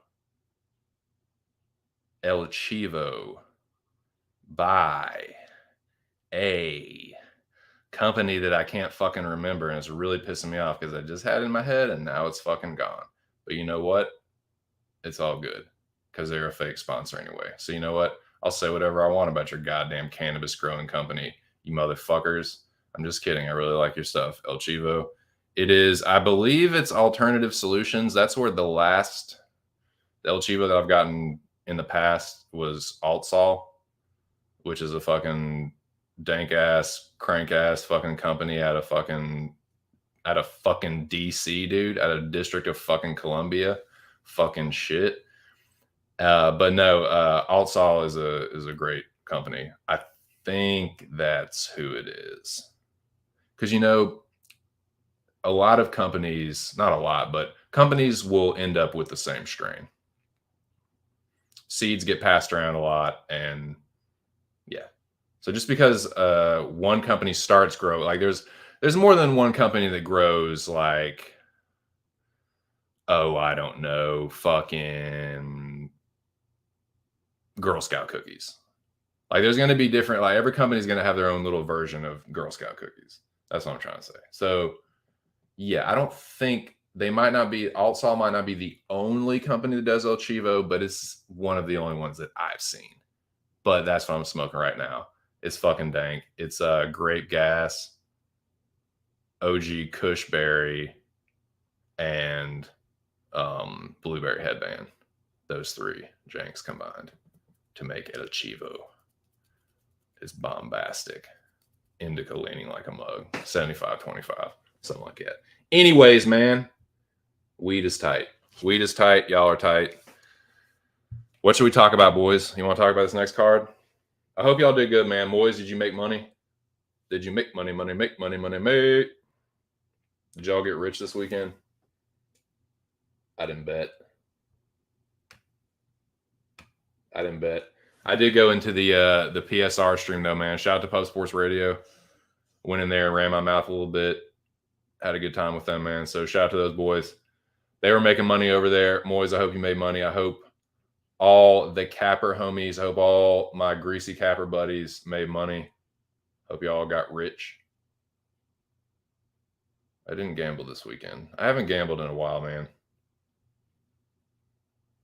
I probably will go back to it at some point, but it definitely hasn't been a weekly thing. I feel like it was one of the things that was kind of contributing to my like stress level.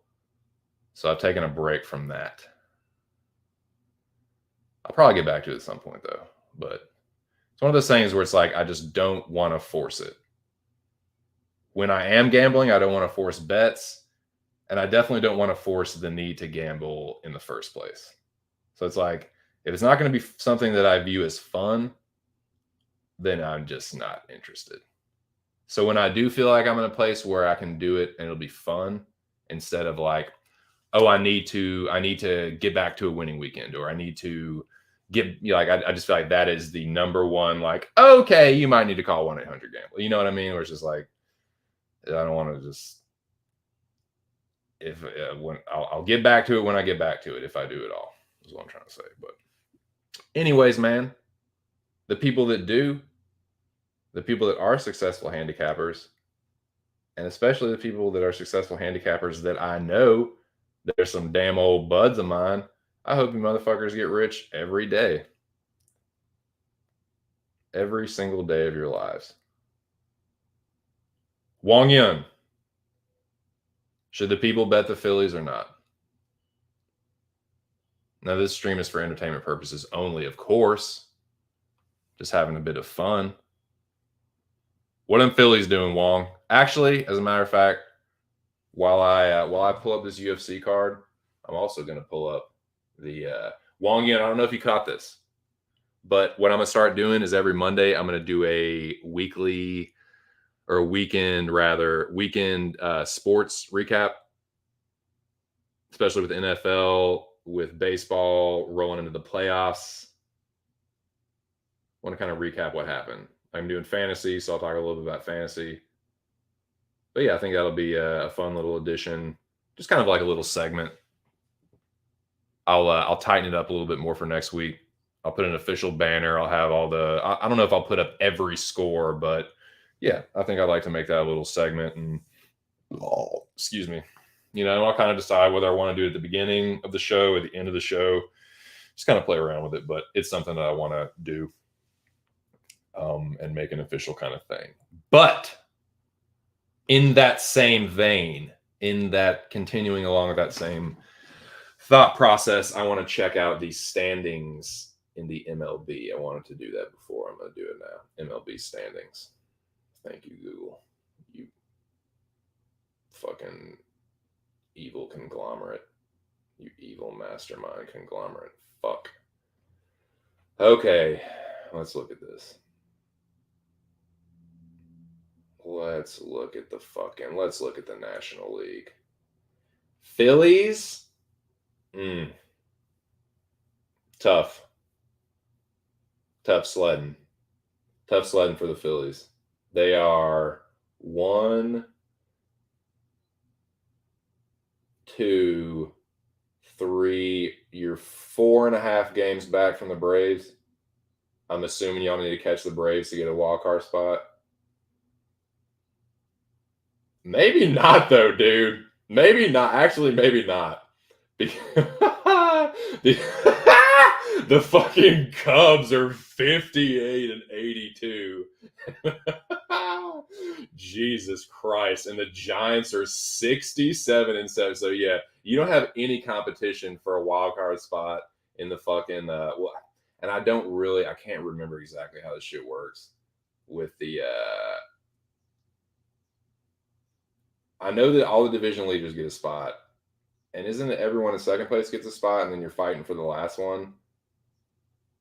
Talk to me, Wong. I know you're there.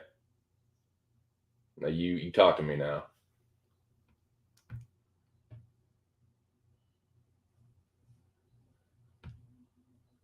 I think I had the best night, 425 due to smashing. Nice, dude. So Noah had him a big old night. See, I haven't even had a night that big, dude. My biggest night, like the one where I had Macy in that like fucking 7-leg parlay, I made exactly $311. And I remember that because 311 is a good band. But no, I think that was my best night. And the other good night I had was I made like 282 or something like that. But yeah. See, I haven't even had a 425 night. And that's like that isn't like in the grand scheme of things, like, dude, like high rollers hit like G's every weekend or every night and shit. But that's a good night, dude. That's a damn solid night. Congrats, Brody. How about the Eagles? Well, I'll let you get away with that one. Just because we so tight. I like that idea. Yeah, dude. Well, yeah, now exactly. Now that is the point in the show where, dude, feel free. Tell me how you did with your football bets, your baseball bets, whatever. Now, if and when I do get back into the UFC gambling, I will of course recap that. That'll kind of be worked into my recap of the fights as I was doing before. Like if I had a bet on that fight, when I get to that in the card, I'll talk about it kind of deal. But I think regardless, like now again, if you ever see me betting on baseball or football, for me, you need to tell me to call 1-800-GAMBLER because like that's I've officially like gone off the rails, off the wagon. Like you're out of control. Like you need to die. You need to reel it back and you need to crank that thing back in. So yeah, now that's just me. But feel free, man. I'm gonna do this every Monday. Talk about what happened over the week, the weekend, or the previous week, the weekend. So feel free, man. Come in, tell me how you do with your baseball, football bets. And obviously, when we do the recap of the fights, how you did with those. Now, cards, me and Ear were talking about earlier. Cards sitting pretty in first place in the Central. Fucking Dodgers are first place in the West. And meet the Mets. The Mets are first place in the East. Yeah. We will probably hold off the Brewers. Now, dude, the Braves are right behind the Mets. Like, they are literally a game and a half back. So, dude, that one's tight. I think we're going to be able to hold off the Brewers. I can almost guarantee you the Dodgers are going to hold off the Padres. And the Phillies, Like, yeah, I can't remember how many fucking spots. Is it only 6 spots per league? Is that how it works?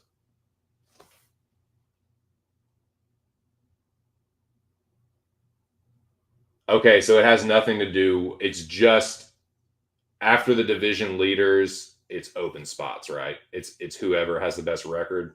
Is that how it works? See, this is how much of a like casual MLB fan I am. I'm trying to get more serious about it. I'm trying now. I've been to a couple games now. Like I'm trying to get more into it. But I can't act like I'm fucking Mr. Baseball. But I'm appreciating it more. I'm enjoying it more, enjoying watching it more. And I'm pumped about the playoffs, dude. I'm a fucking I wouldn't even call myself a fair weather. Like I'm a Cardinals fan.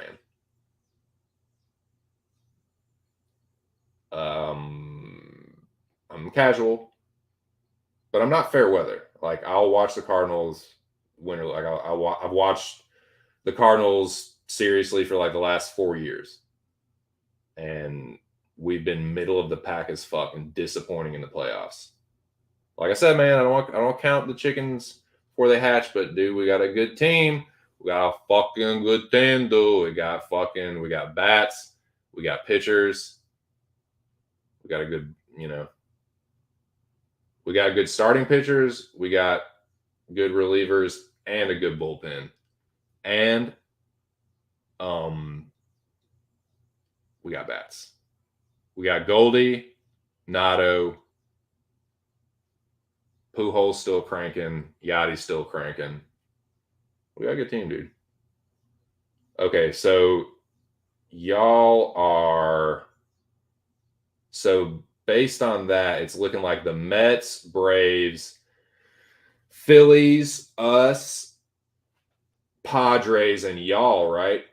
If the playoffs started right now, that's who would be. That's who would go in the National League, right? Top 6 teams. Yeah, that's Mets, Braves, Phillies, Cardinals. So and Padres. Fucking Padres would sneak in right if they started today. I mean the fuck, dude.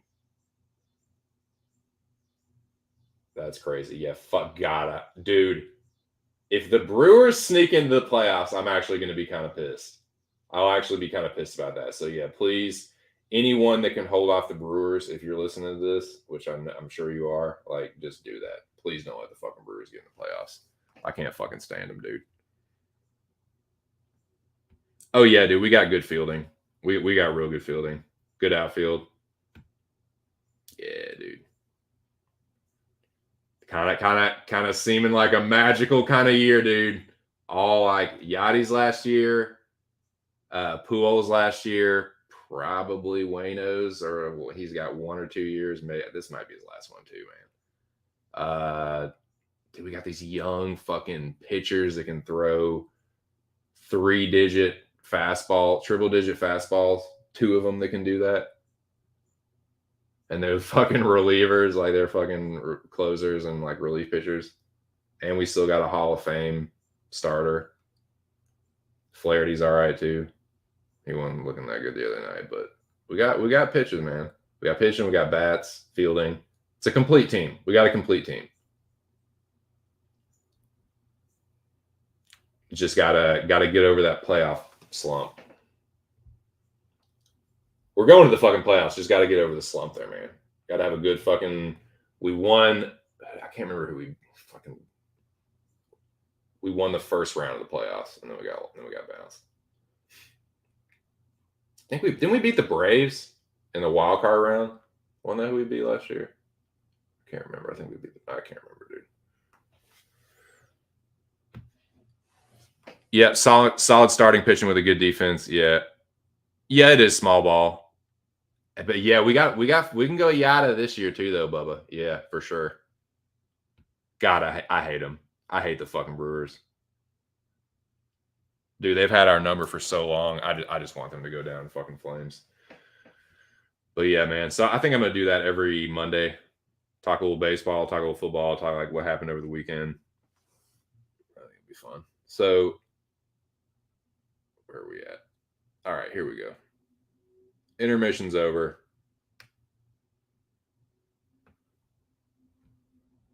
Now it is time to preview UFC, UFC Vegas 60 preview. There have been 60 events UFC at the UFC Apex.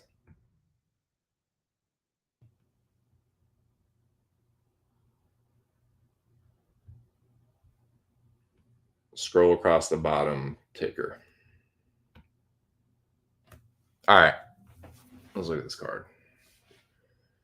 UFC Skiddy. What we got here?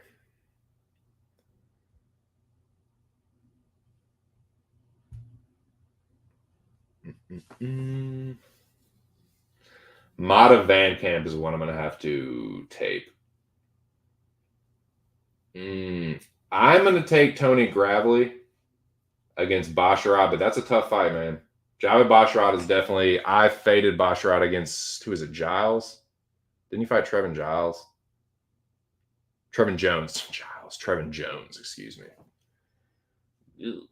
Yeah, Trevin Jones. That's who he beat. That was a good fight, though. That was a good close fight. I like Gravely, though. I like Gravely there. But I'm a little biased. So Agapova Robertson, that's a weird one. They're both so untrustworthy, dude. Ogden Zellhuber. I will have to tape that. Gomes looked boomy. Pre-tape lean Loma, but I don't know, man. Lad Sarah McMahon. Dude, I might take Sarah McMahon in that one. I don't know, dude. Pfeiffer and Amadovsky, I'm going to have to tape that. Giles Kosei, I'm going to have to tape that. I'm taking Pat Sabatini over Damon Jackson. Fluffy and Marc-Andre Barrio. That's a good fight, dude. That's a good fight. This card is better than the last one. I'll just say that. Overall, this card is better than the last one. Oh no, dude. Moroz Eubanks got canceled. Well, never mind. It was a good card until that. It sucks that Giga and Sadiq got canceled. I was looking forward to that one, actually. That one actually does suck. No cap. Bozer Nascimento is a decent low to mid-level heavyweight fight. Feely Algio. I'm leaning Andre Feely. Ever so slightly, I believe. Oh, I don't know. His fucking ass got chin checked not too long ago, but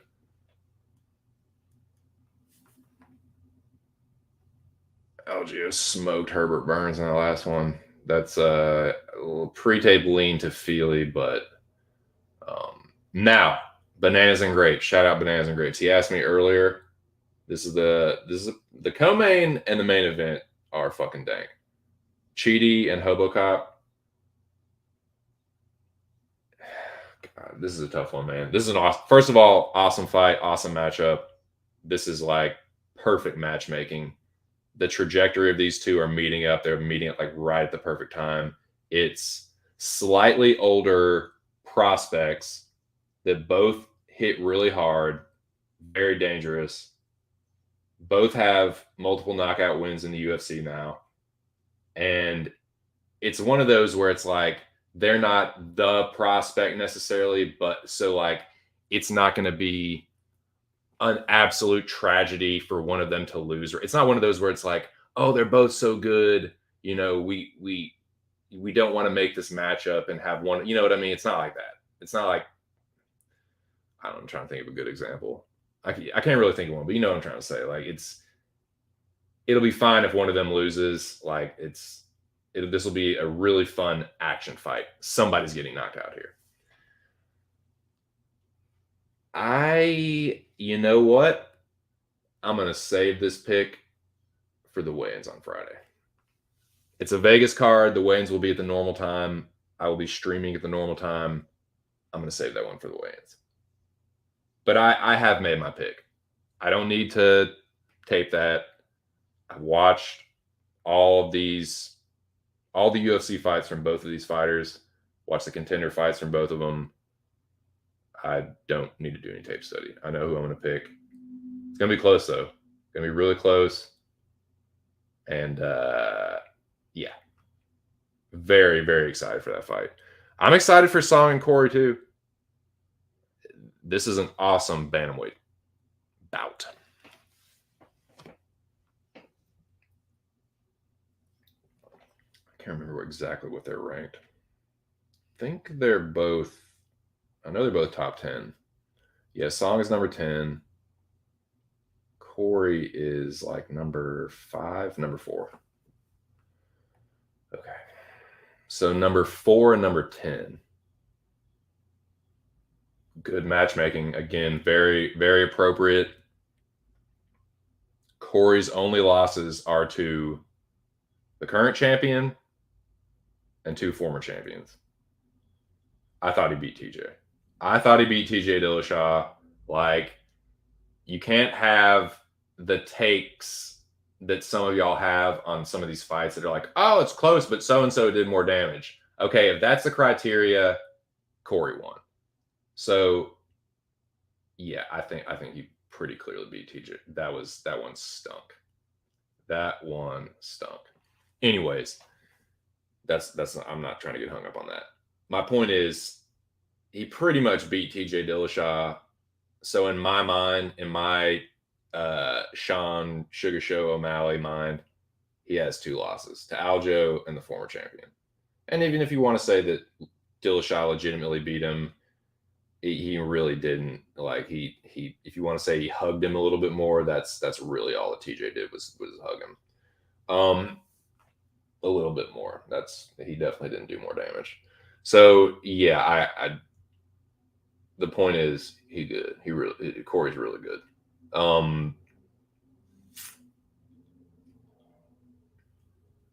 I will say this. I'm picking Corey Sandhagen. I'm not gonna like try and keep that one play that one close to the chest or anything. Like I'm picking Corey Sandhagen, but I will say this. The times other than the Aljo fight, which I'll just call that an outlier, like he got fucking choked in less than a minute. That's not going to happen against Song Yadong. So it's just that's why I'm kind of just like, that's not, this matchup isn't even close to the same matchup stylistically or whatever. So while Corey has only losses to these like high level either strikers or grapplers or both in Dillashaw, if you look at his other fights, Song does kind of have some of the things that can and have given Corey problems. He's a shorter guy that hits hard. And what I mean is, like, you look at the Lineker fight, Lineker hurt him in the 3rd round. You look at the Jan's a shorter guy, powerful striker. Now, Sterling, obviously, that's why I say that fight is not really, that's not going to be a good example. But in Dillashaw, again, I thought he beat him. So, yeah, and Song is young, powerful, durable.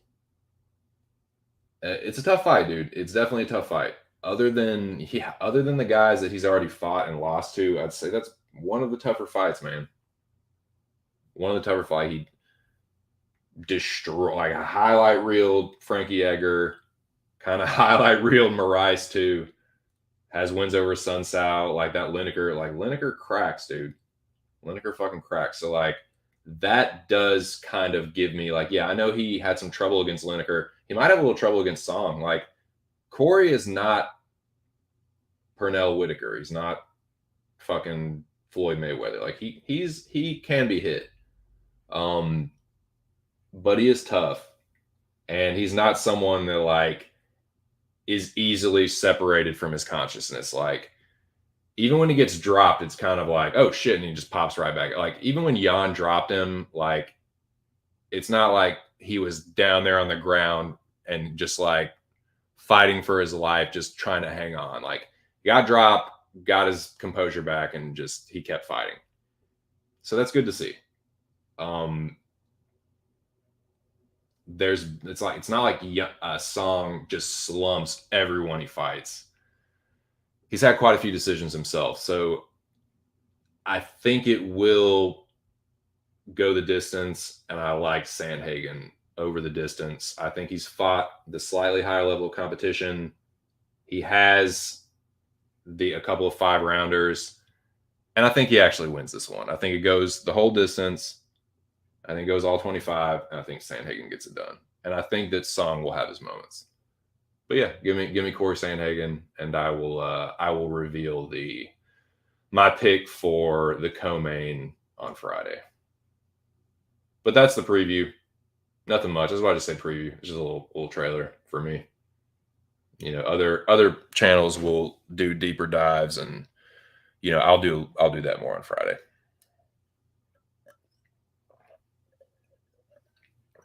I'm definitely going to do more tape study this week than I did last week.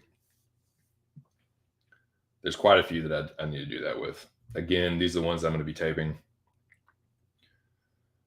I will be not deep taping, but doing my standard. I like to watch the last few fights if possible. If it's someone that just has regional fights, just get all the fucking watch all the videos I can on YouTube and go from there. Let's see, watch all the interviews. I don't like to watch all the interviews, dude. It's interviews and weigh-ins are kind of like interviews and weigh-ins to me are like the lowest form of capping and wiki capping. Even wiki capping is slightly higher than that because it's like, I don't know, dude. Now, again, in hindsight, should I have picked Julian Erosa? Yes, he looked better at the weigh-ins. Yes, Hakeem Dawodu. Dude, did I fucking skip over that fight too, by the way? I think I fucking forgot to eat crow there. Yeah, I think I forgot to eat Juicy J Crow. I might have to do that before the stream is over. I'm gonna have to do that. I might have to do that right now. I forgot to eat Juicy J Crow. Juicy J Rosa.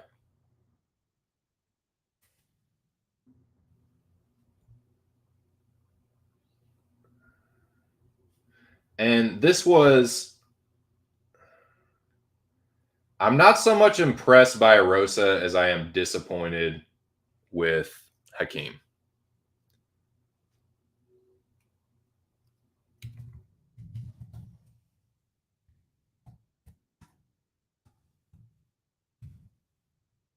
But again,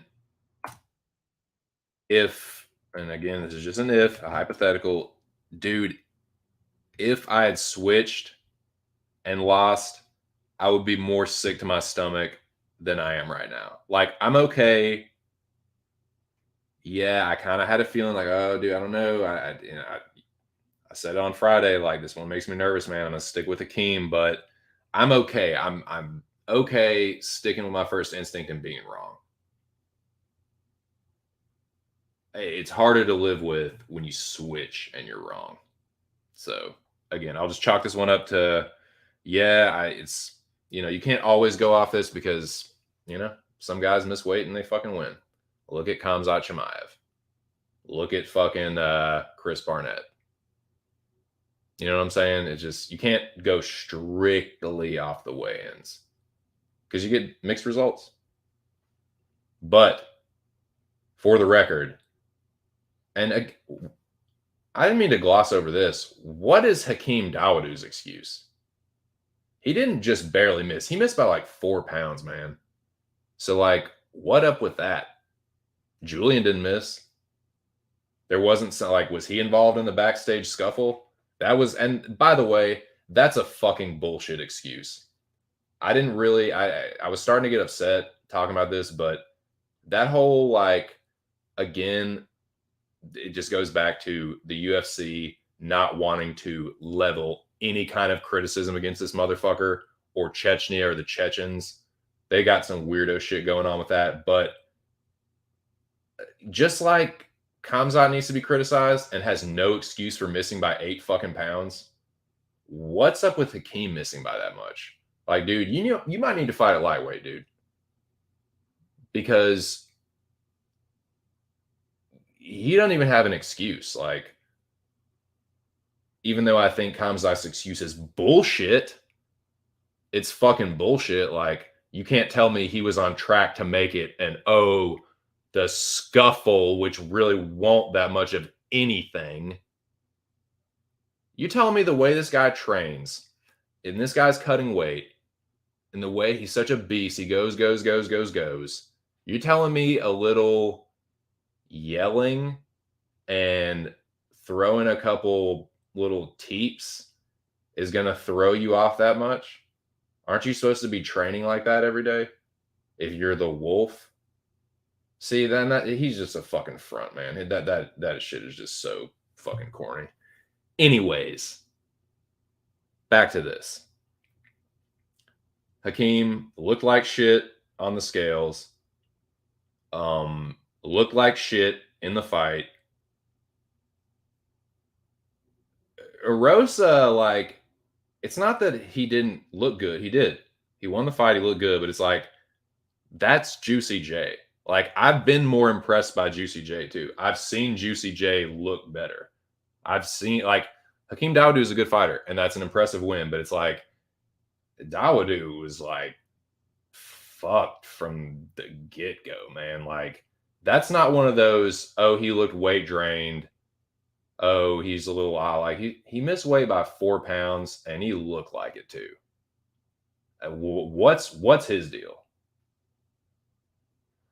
So I don't know, man. Like, shout out to Juicy J, but he just fucking looked like Juicy J. That's why I'm so disappointed. It's like, what the fuck? Like, why couldn't you just make weight and go in there and like whoop his ass? Like, that's Juicy J, man. He's there to get chin checked. You're making Juicy J look like a fucking, like a top, not like, Julian Rose is a good fighter, but he is fucking chinny, man. If you're a dude that's a more, again, and hey, shout out to Real News MMA. I get what you're saying about a good lead in to what I was saying earlier about Muay Thai. Yeah, Hakeem Dawodu is this and that, this Muay Thai champion, dude. Okay, you're a Muay Thai champion, but you can't knock out Julian Erosa, who is traditionally someone that you can fucking one punch. And he's even shown it recently too. Like, if you're a good striker, a powerful striker, you land something clean on Julian Erosa, you're going to put him on Queer Street. That's his kryptonite, man. Everyone knows he has cardio. Everyone knows he's a good striker. Everyone knows he's a beast grappler. What's Julian Erosa's weakness? His fucking chin. So if you're this champion striker, you can't find the chin, and you miss weight by 4 pounds, it's like, okay, I think I got the message here. Fucking fade Hakeem Dawodu. So, now this one, Johnny Walker. I skipped over this one too. God damn it! God, I skipped, dude. That fucking buck and runts got me thrown off, dude. Thrown right the fuck off, man. But yeah, this is not crow I need to eat, but I need to fucking big up Johnny Walker. Hey, dude, a lot of people were on the Hulk, man. A lot of people were on Iwan Kutalaba. Let me tell you something right now. I have been fading that. Like, there's some fighters where it's like, I can't get right. I am just can't get right with some of these fighters, dude. Cannot pick a fight of theirs right to save my fucking dick. But this dude right here, fucking Iwan Kutalaba, your boy has. I have his number. I have Iwan Kutalaba's number as far as fading him, when to fade him, when to pick him, when to back him or whatever. I got that shit dialed in. I don't know if I've missed a pick, an Iwan Kutalaba pick. It's been a while. It has been quite some time.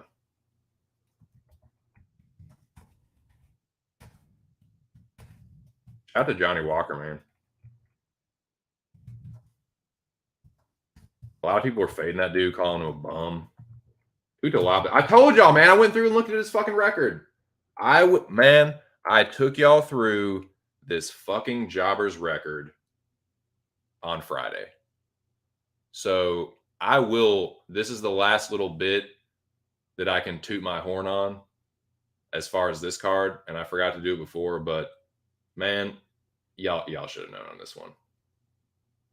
I did not see Johnny Walker strangling him in the first round, but I did have Johnny Walker in the first round.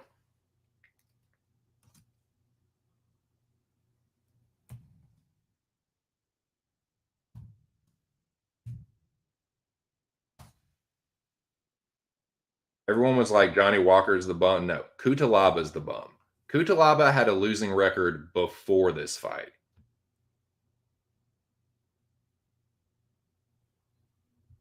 It's not like this was the one, oh, now he's a jobber. No, he was a jobber before.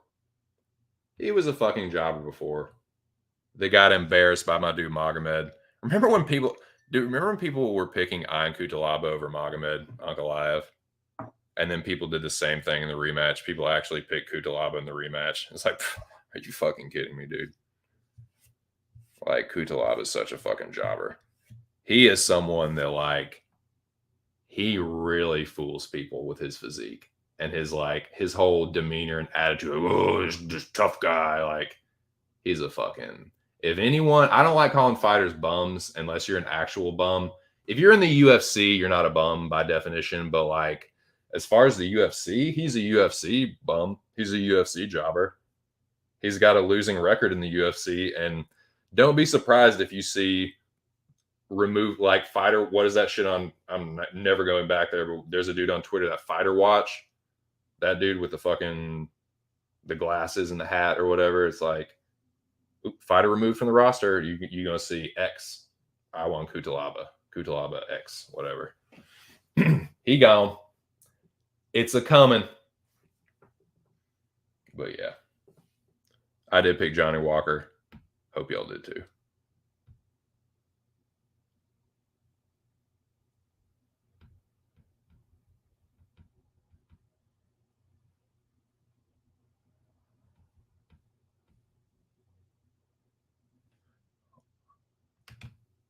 Hold on, I got something.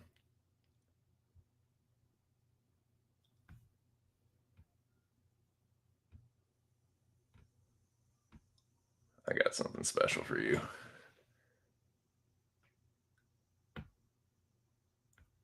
What did I just say, man? We don't play that. All right. Let's keep it in the late 80s and let's keep it fun. All right. No trolling. No trolling, no drama. Play something from The Stranger. Piano Man. We strictly play 80s Joel, sir. Let me remind everyone. Please. Hold on. Banner.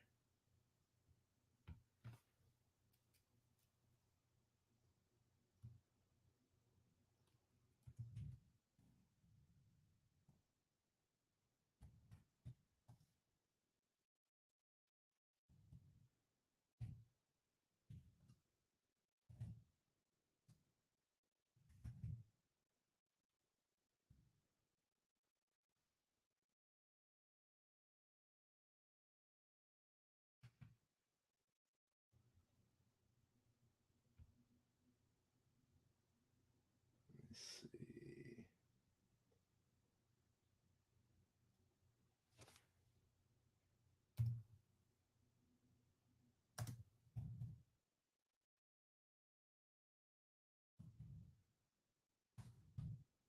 What is that?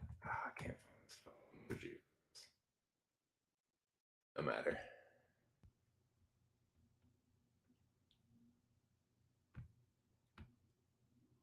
All right, so yes, let's keep it in the late 80s and let's keep it fun.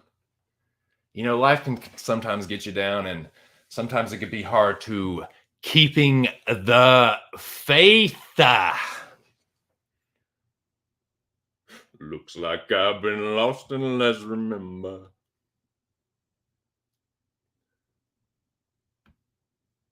Walker's a giant. I've Hill Crow thought Walker can't grapple. Yeah, he's not bad, man. I don't fucking get that. I don't get that. I don't know about that, sir, but yeah, I that's awesome.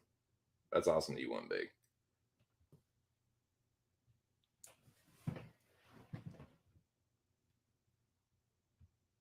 What the hell is even that? What are you? What is this?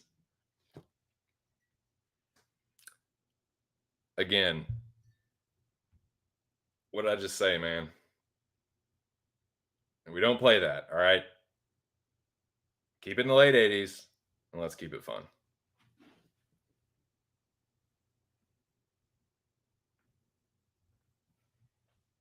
This is the premier 1980s Billy Joel cover band. What are they called? Uptown Girl? Isn't that the name of the band? I should know it. Just watched that shit this weekend.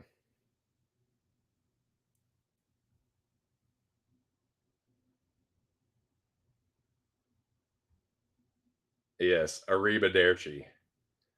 Arrivederci, sir. And a good day to you, sir. Good night now.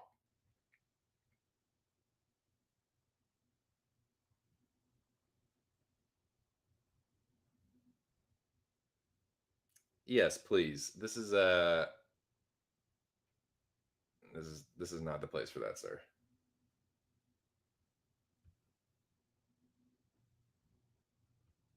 I was gonna say this is a gentleman's lounge, but it sounds like I'm saying it's a gentleman's club. No, this is a VIP lounge. This is not a place for those. It's not a place for trolling. It's not a place for those of low character, those of low birth.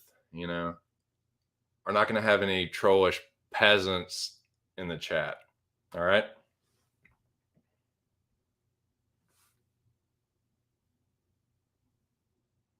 Now,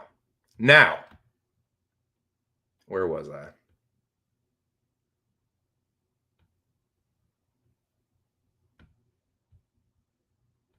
Where were we? Before I was so rudely fucking interrupted.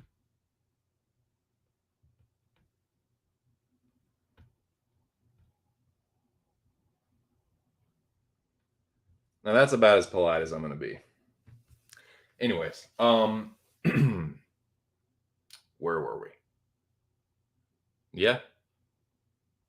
Crossed all the T's, dotted all the I's, dude. Had to go back and touch on those fights, but yeah. Picks were shit. Had to eat a lot of fucking crow. I'm thinking I got a good feeling about next week though. I think the picks are going to be much better next week. A lot of these fights are more straightforward. But yeah, I'm going to be taping. Excuse me. I will be taping Mata Van Camp, Ogden Zellhuber, Pfeiffer Amadovsky, Giles Kosi, Fluffy Barrio, and that's it. That's it. I know who I'm actually I'm not I don't need to pick the main card actually. Or don't need to tape the main card. I actually have most of my picks for that set already.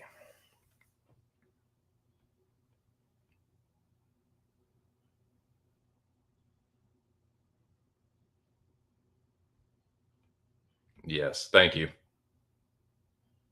Indeed.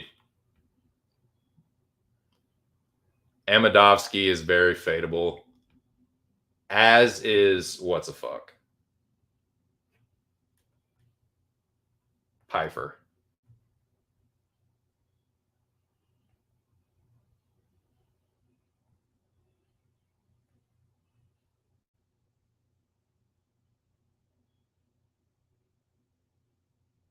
Like, uh, I just can't like.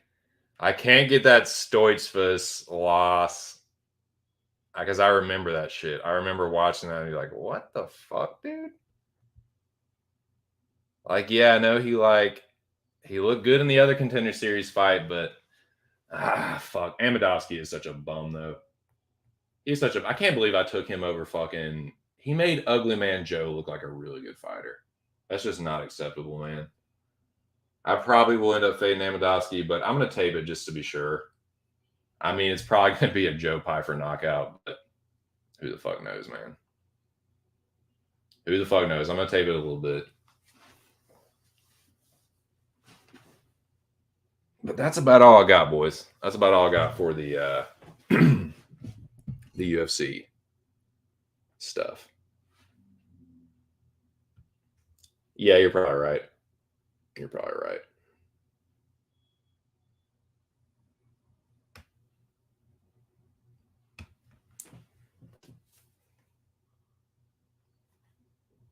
God, 43 YouTube notifications. Jesus Christ. Let's see what we got going on here. Go to my stream. Yes. Thank you, Wong.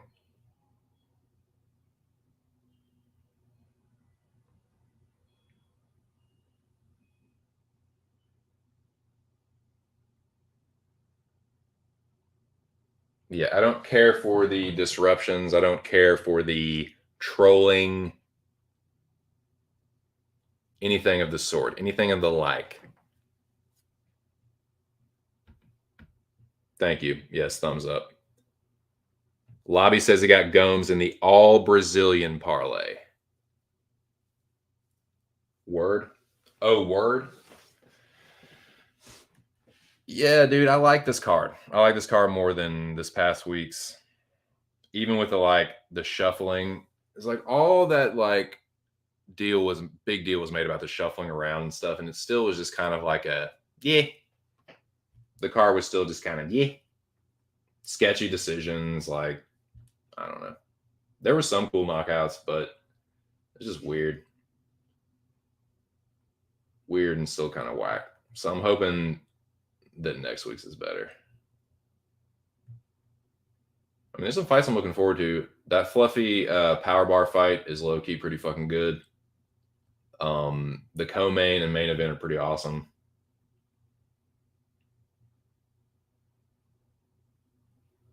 Gravely, dude, Gravely Basharat should be way higher on the card. For real, like, yeah, maybe not like headlining the prelims, but it should be co-main. I mean, I guess Jackson Sabatini is a better fight, but I'll tell you this right now. I'll tell you this right fucking now. Javid Basharat and Tony Gravely will be a higher level, will absolutely be a higher level fight than Trevin Giles versus fucking Louis Cosi.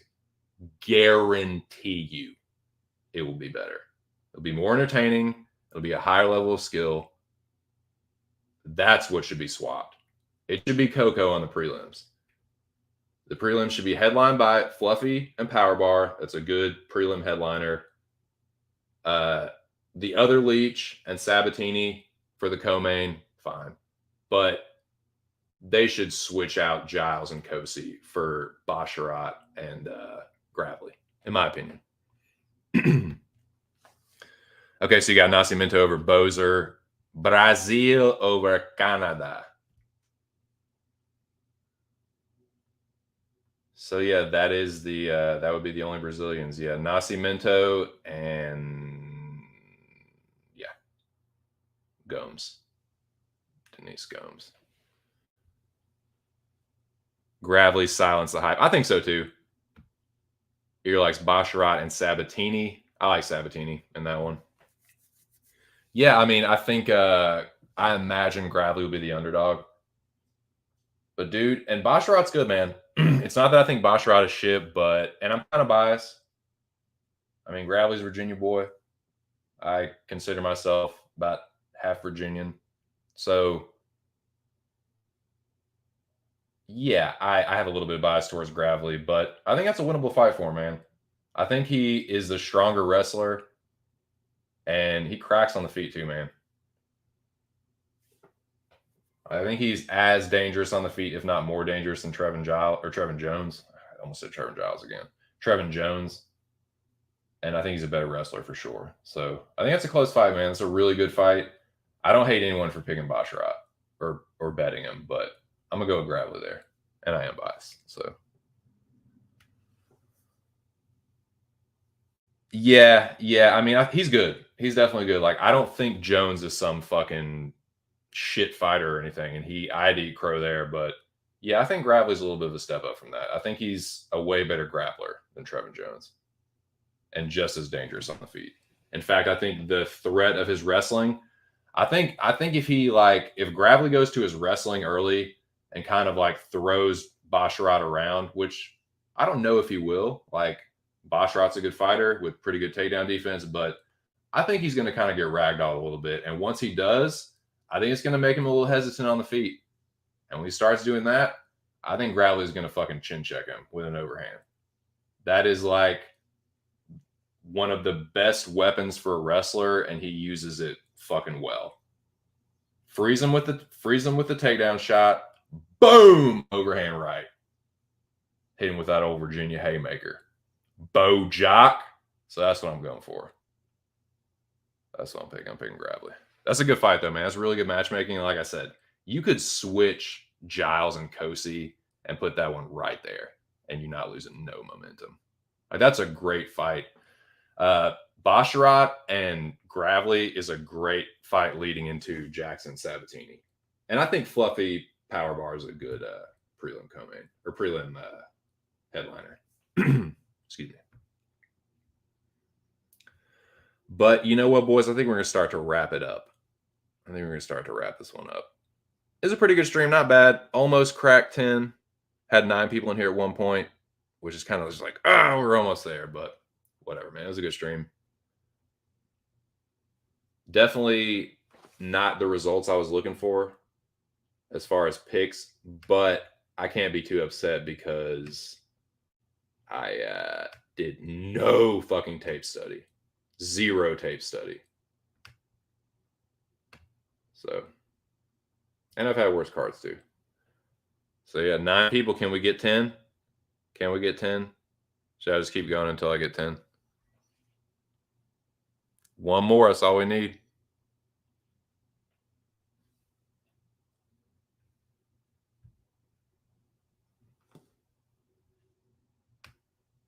Can we get one more barrage up in here? I watched the latest episode of House of the Dragon.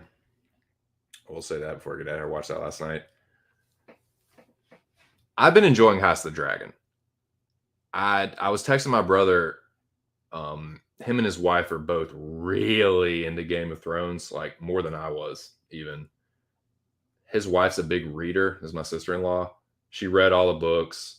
I think my brother's reading the books right now, but he did read Fire and Blood, which is what House of the Dragon is based on. And it's got like mixed reviews if you look at if you look at it online or whatever. And it pretty much, it's like more or less like a history book, a history of the like House Targaryen, but it's more like, almost reads more like nonfiction, like a reference history book or whatever. But I'm enjoying the show. Like, is it as good as Game of Thrones? No, but I wasn't expecting it to be. Is it like, are there some things about it that I wish were better, or like that I'm like, oh, I don't know why it's going in this direction? Like, yeah, but I'm enjoying it enough that I'm going to keep watching it. It's not like, oh, I'm done with this. Like, it's keeping my interest enough. I'm invested enough in the characters. I'll say that. It's easier to follow than Game of Thrones, for sure. Like, there's less characters.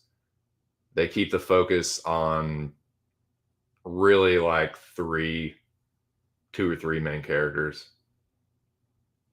So, yeah, more streamlined in that respect.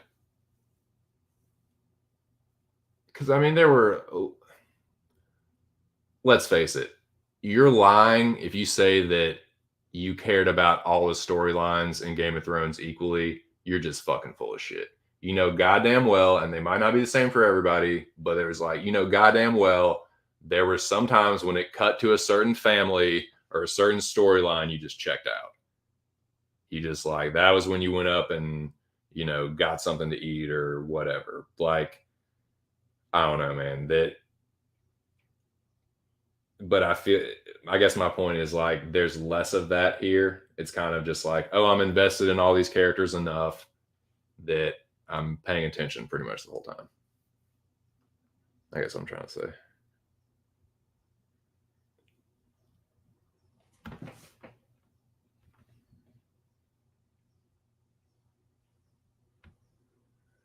Not the results I was looking for either.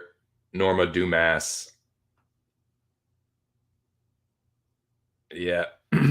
That tater gotcha. Old big booty Judy gotcha. Sorry, duder.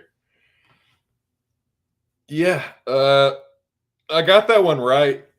I picked a lot of underdogs though, dude, and I was 6-7, which is not the worst I've ever done, but it's one of my worst cards of the year.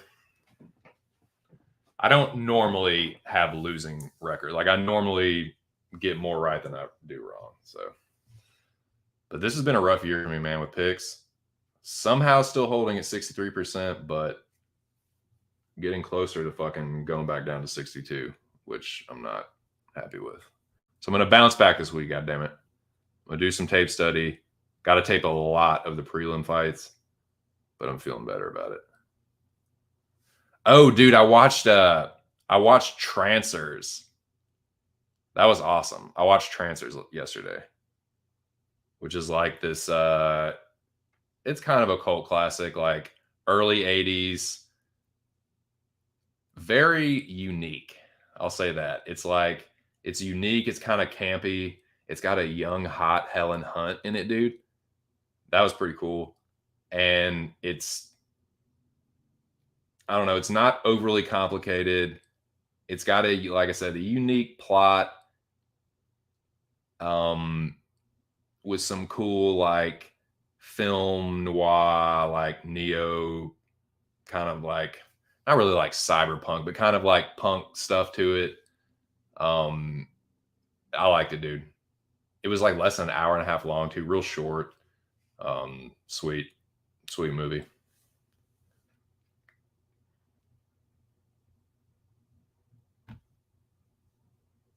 I picked her, but I really needed to finish that 39-year-old fraud in that 5th round. Is this Norma? Oh, is this she burn you on a bet? Do you have Norma inside the distance or something?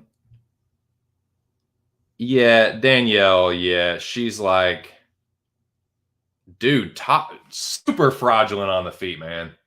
She's supposed to be the boxer. Norma was smoking her with just a right hand.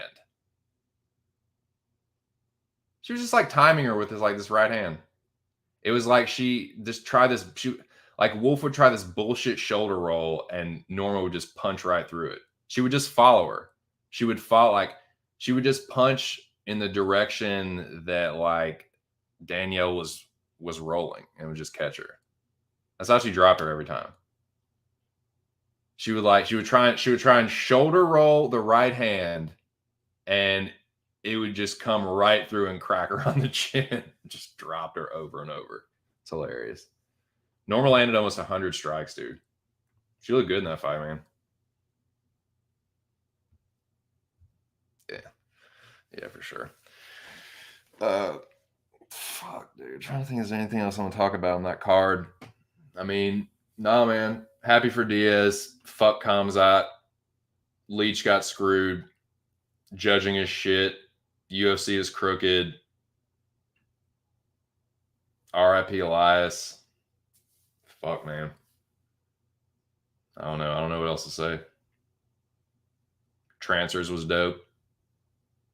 House of the Dragon is good.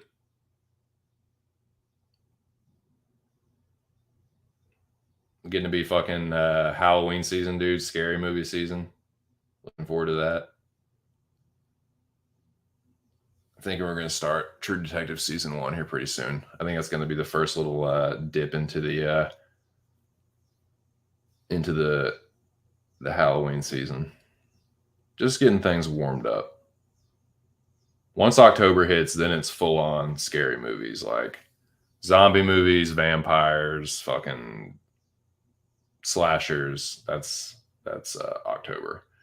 But now we'll do some psychological horror, stuff like that. I'm gonna clean this fucking banner up. So yeah. Any final thoughts? Anything you want to say before I get out of here? Now's the fucking time to do it. Because I'm about to piece the fuck out.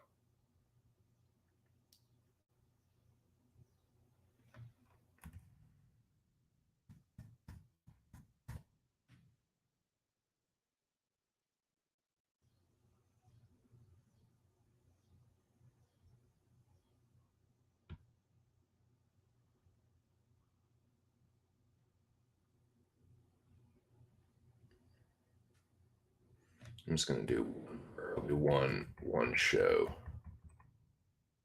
for subscription.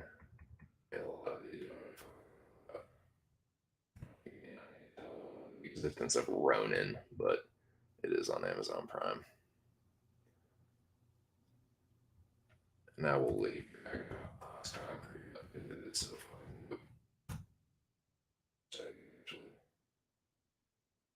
And because, dude, fuck Invincible, man. Fuck Invincible. That shit was supposed to be out already. Dude. That shit was supposed to be out in August. Like, animation is good, but I'm sorry, I'm not believing that it's so good it takes you that long to fucking get it all animated. Like, get the fuck out of here, man. Stop fucking around and release a goddamn second season of that shit. It's obnoxious. It'd be different if it was like season 4 and they're like, it's like, no, you only had one season of it. And you had this obnoxious fucking advertising campaign on Twitter. Fuck Twitter, by the way. But all this corny little clever, like where you're acting like you're invincible and just like, just shut the fuck up and make the second season.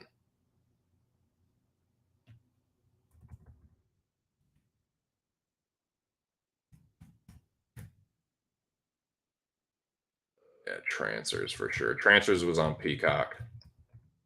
But I like that, man. Fry hairs for squids.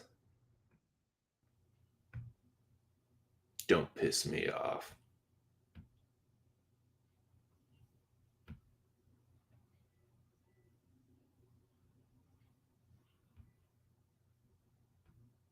This is Monsters. Nice. Yeah, I think the first season of True Detective is what we're going to kick things off with.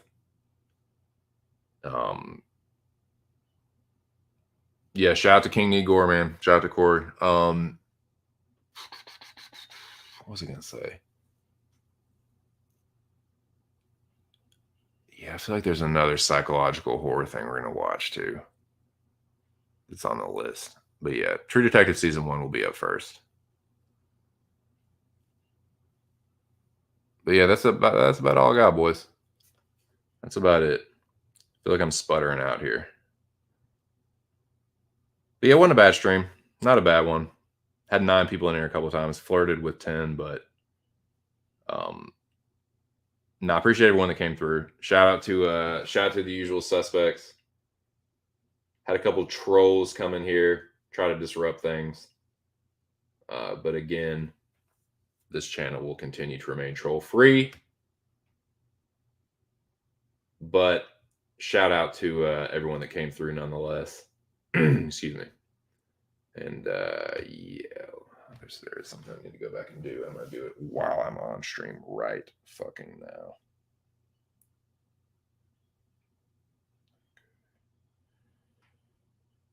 Okay, thank you. Thank you, Wong Yun. Never mind. What I was gonna do, Wong Yun already did. So shout out to the Wrench Squad. Appreciate that. What's up, Brian? Sorry I missed you. What's up, dude? Yep, RIP Elias for sure, man. Yeah, sorry I missed these comments. Hobocop tries to mix it up a little, going with him by sub.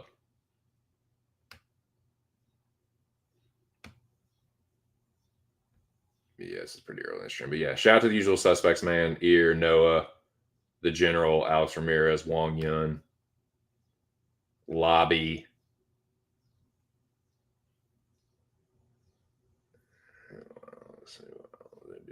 Yeah, it was mostly just the usual suspects today, man. Shout out to you guys, man. It was a good time. I'll be back Friday for UFC Vegas 60, the weigh-ins. It's a Vegas card. It's a normal Vegas time, 12 noon. Probably gonna get things started at 11:30 or 11:45. So be on the lookout for that. But I will have the since I know what time it is for sure, I'll get the thumbnail and the alert or whatever. I'll get that out the night before, Thursday night. So be on the lookout for that. Let me get this let me get the song ready. But yeah, it was a good one, man. It was a good stream. Y'all are the shit. I'll be back. Have a good week. Good luck with tape study. Good luck with your bets that you will be making. Hope y'all got rich this weekend. Hope you get rich this weekend as well. If you didn't, you get them next week. Get them this week. But yeah, man. I will be back Friday. Shout out to you guys. RIP to Elias Theodoro. And how about them hogs, baby? Woo pig. Yes, sirree. We all have a good week, man. This has been just my 2 cents, and I'll catch you boys on the next one. Peace.